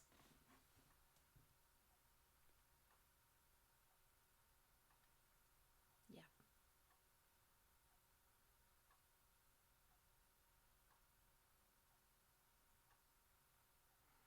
Well, physiological changes because the one young man actually had his brain pulled away from the structure of the skull. I mean, with negative results.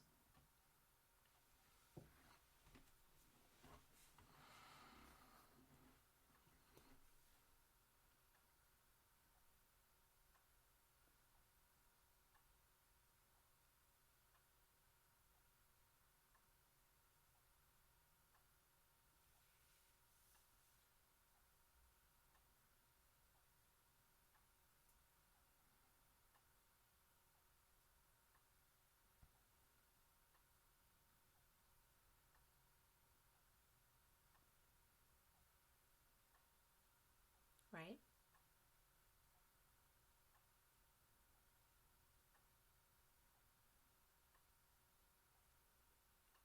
Well, sure.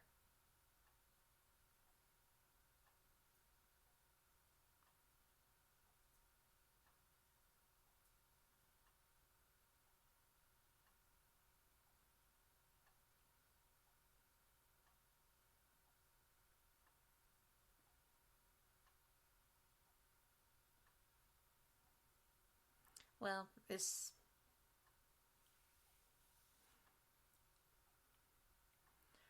Well, it's like with the paranormal. If you go from being the hunter to being the hunted, then that's a whole different world.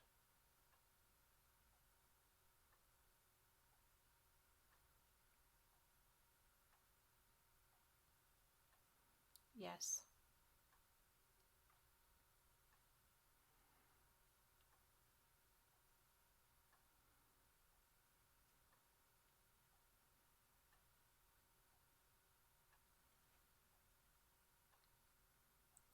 Really?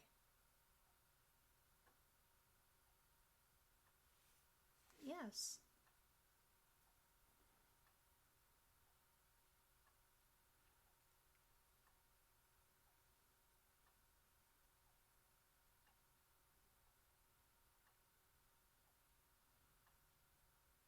Sure, yeah.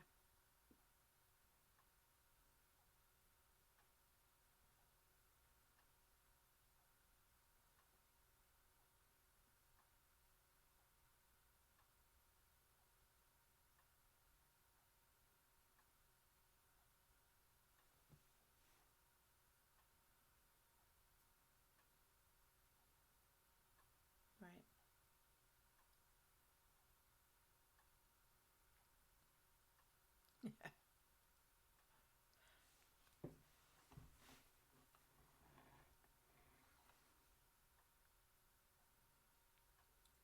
Yes, without a doubt.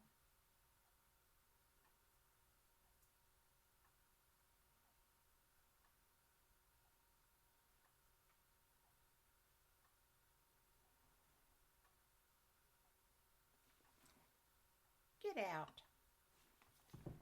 That is so random. Whoa. I mean, A, that you got a phone call like that, but B, nah. No, not stopping. If there's a reason that we do this, right? We're whether we're messed up and crazy or just way too curious for our own good. But there's so many things that we don't know about. You know, that's the whole reason that my research partner and I, started this noetic science thing. I had no idea.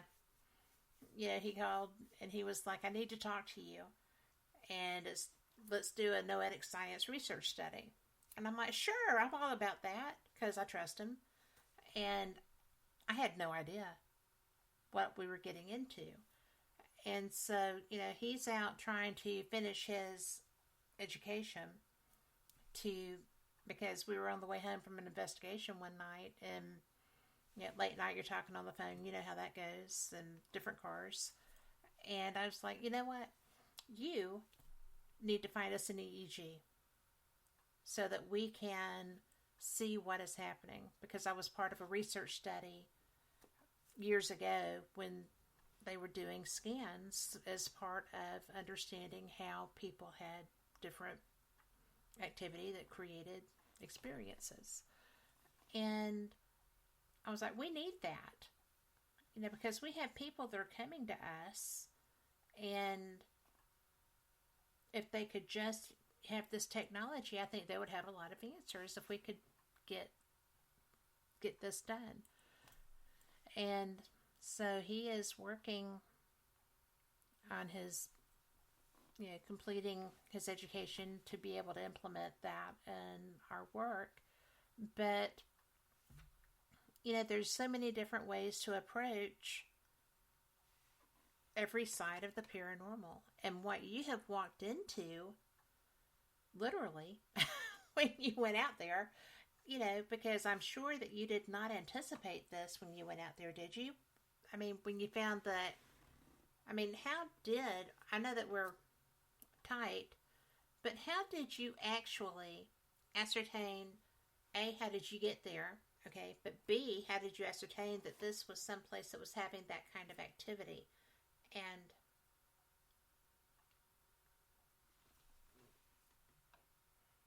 right.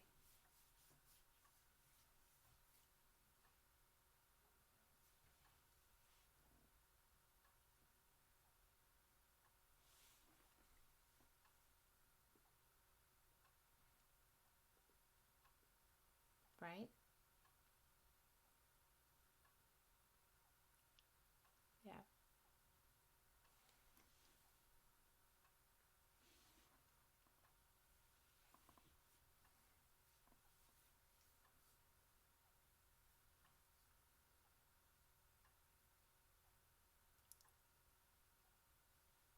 Always a valid question. Do you feel that's the case?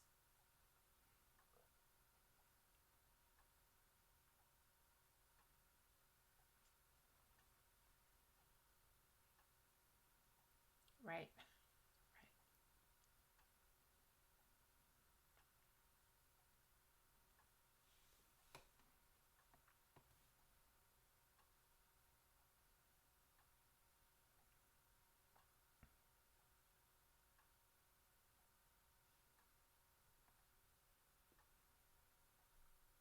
Right.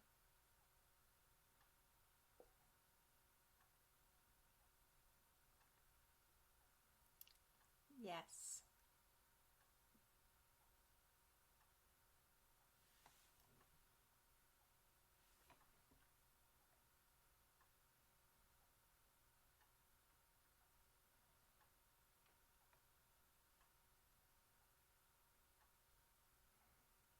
I agree with that.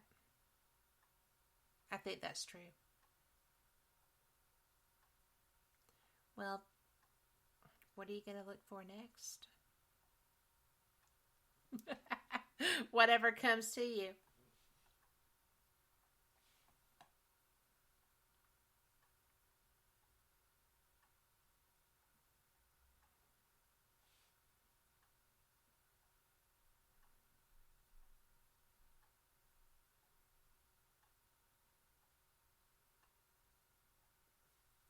Yeah. Yes.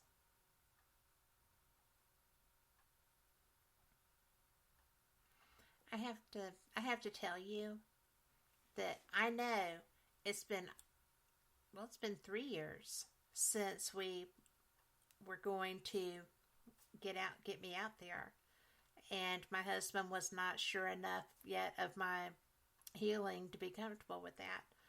But I am so sitting on go. I have I am. I'm quite ready to get out there. I have not lost interest, I will tell you that. I think that it's amazing.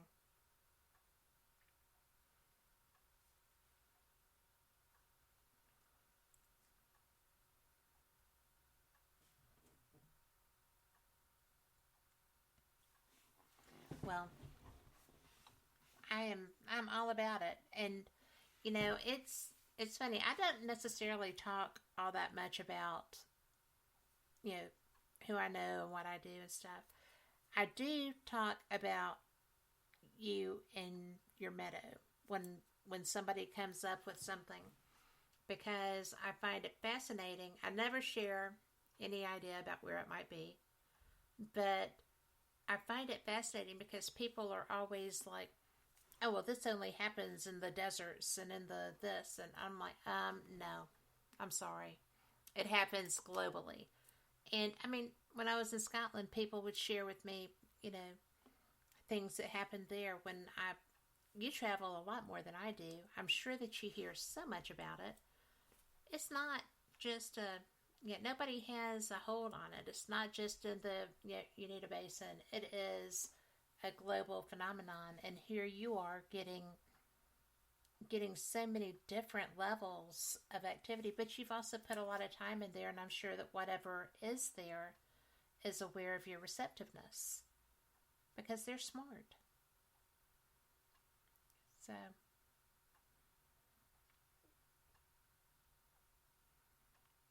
well, yeah.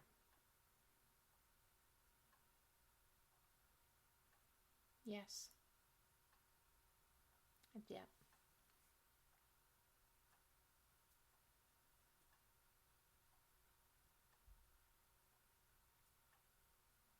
Yeah.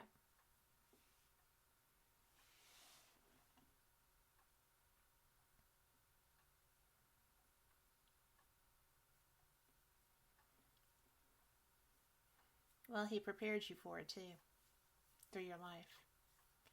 So thank you so much, Trey. You know, I think that your book is great. I think that you are just a great researcher. I'm so glad that I know you. And, well, I had nothing to do with it.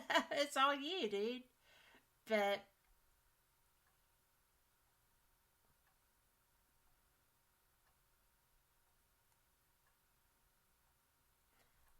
well, but you're very fortunate, and people are very fortunate too that you're out there doing this work, because ultimately I think this is going to be a game changer. That, I mean, the things that you're learning, the things that you're just getting a feel for, even, you know, that you may not be aware of being such a big deal.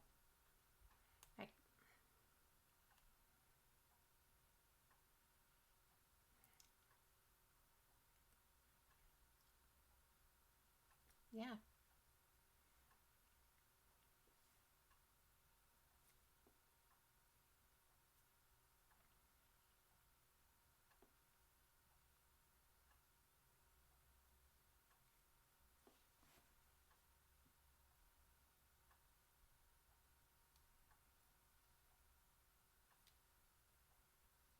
You are doing good.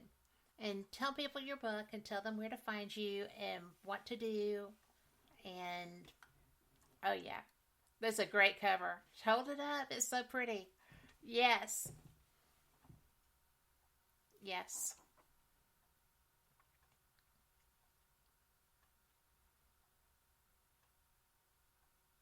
I saw that.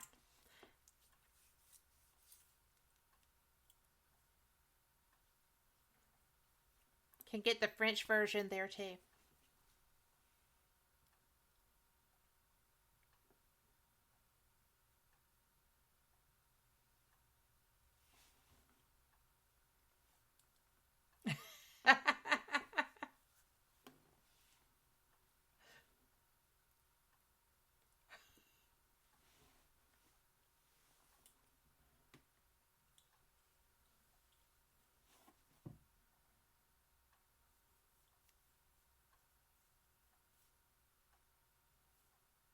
Well, and you're very accessible, just so everybody knows.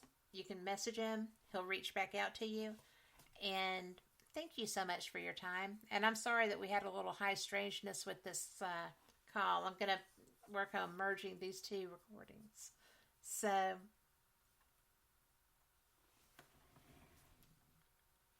yes, that's the weekend of April 12th.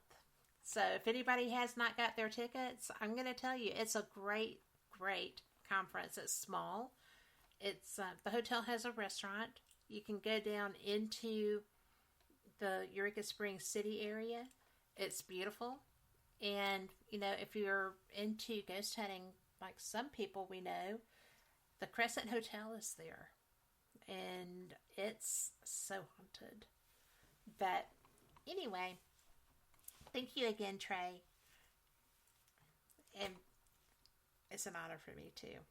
I like you. Your information is really great, and you're a good guy. And I have to say something, because I say this every week, and I mean it every week. But, you know, for those of you who may not be having the greatest time right now, you know, life is kind of hard here and there, and it may get a little harder. We may get a little smoother. We don't know what's coming. But if you don't like the world that you're seeing, fix it. We can all manifest change. We can be the friend we'd like to have. We can be the person in traffic that puts up with the schmucks and tries to make their day a little better. But what you put out to the world is such a big deal. And so if you want to see change, be change.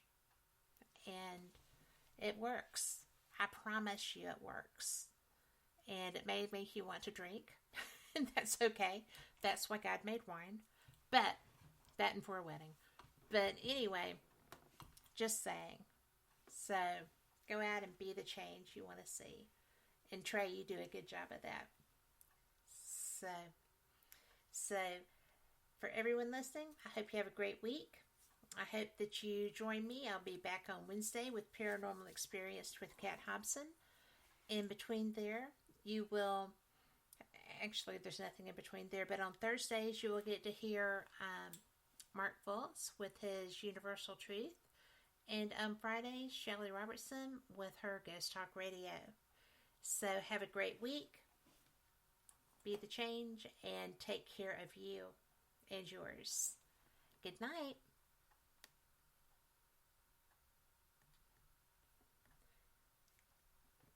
Yay, and I think that we are still live. I don't know how to stop that. I love being new at something. So everybody, y'all are getting a little extra hours, so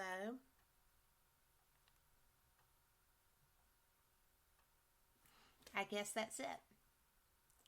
But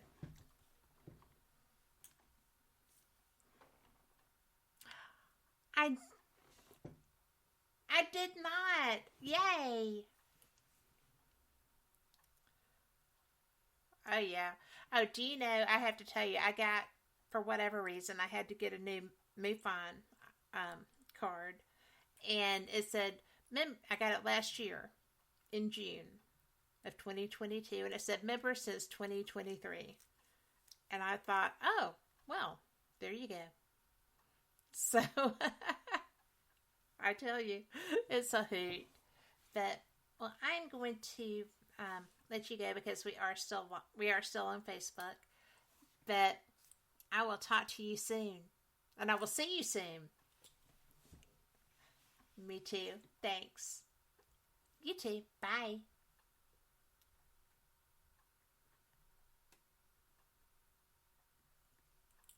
Good night.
Blame you.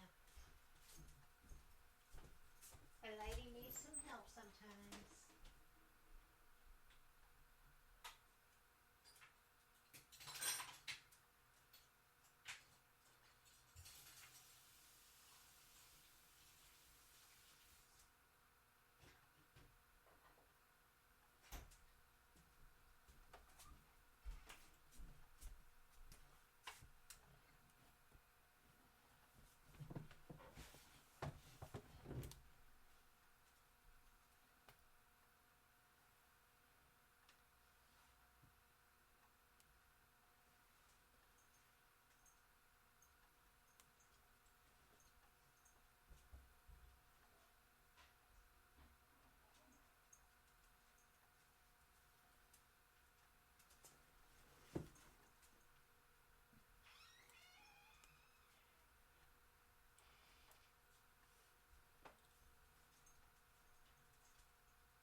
Well, if she didn't have that little hacky cough, I would have kept her in, but she wouldn't have been able to go out.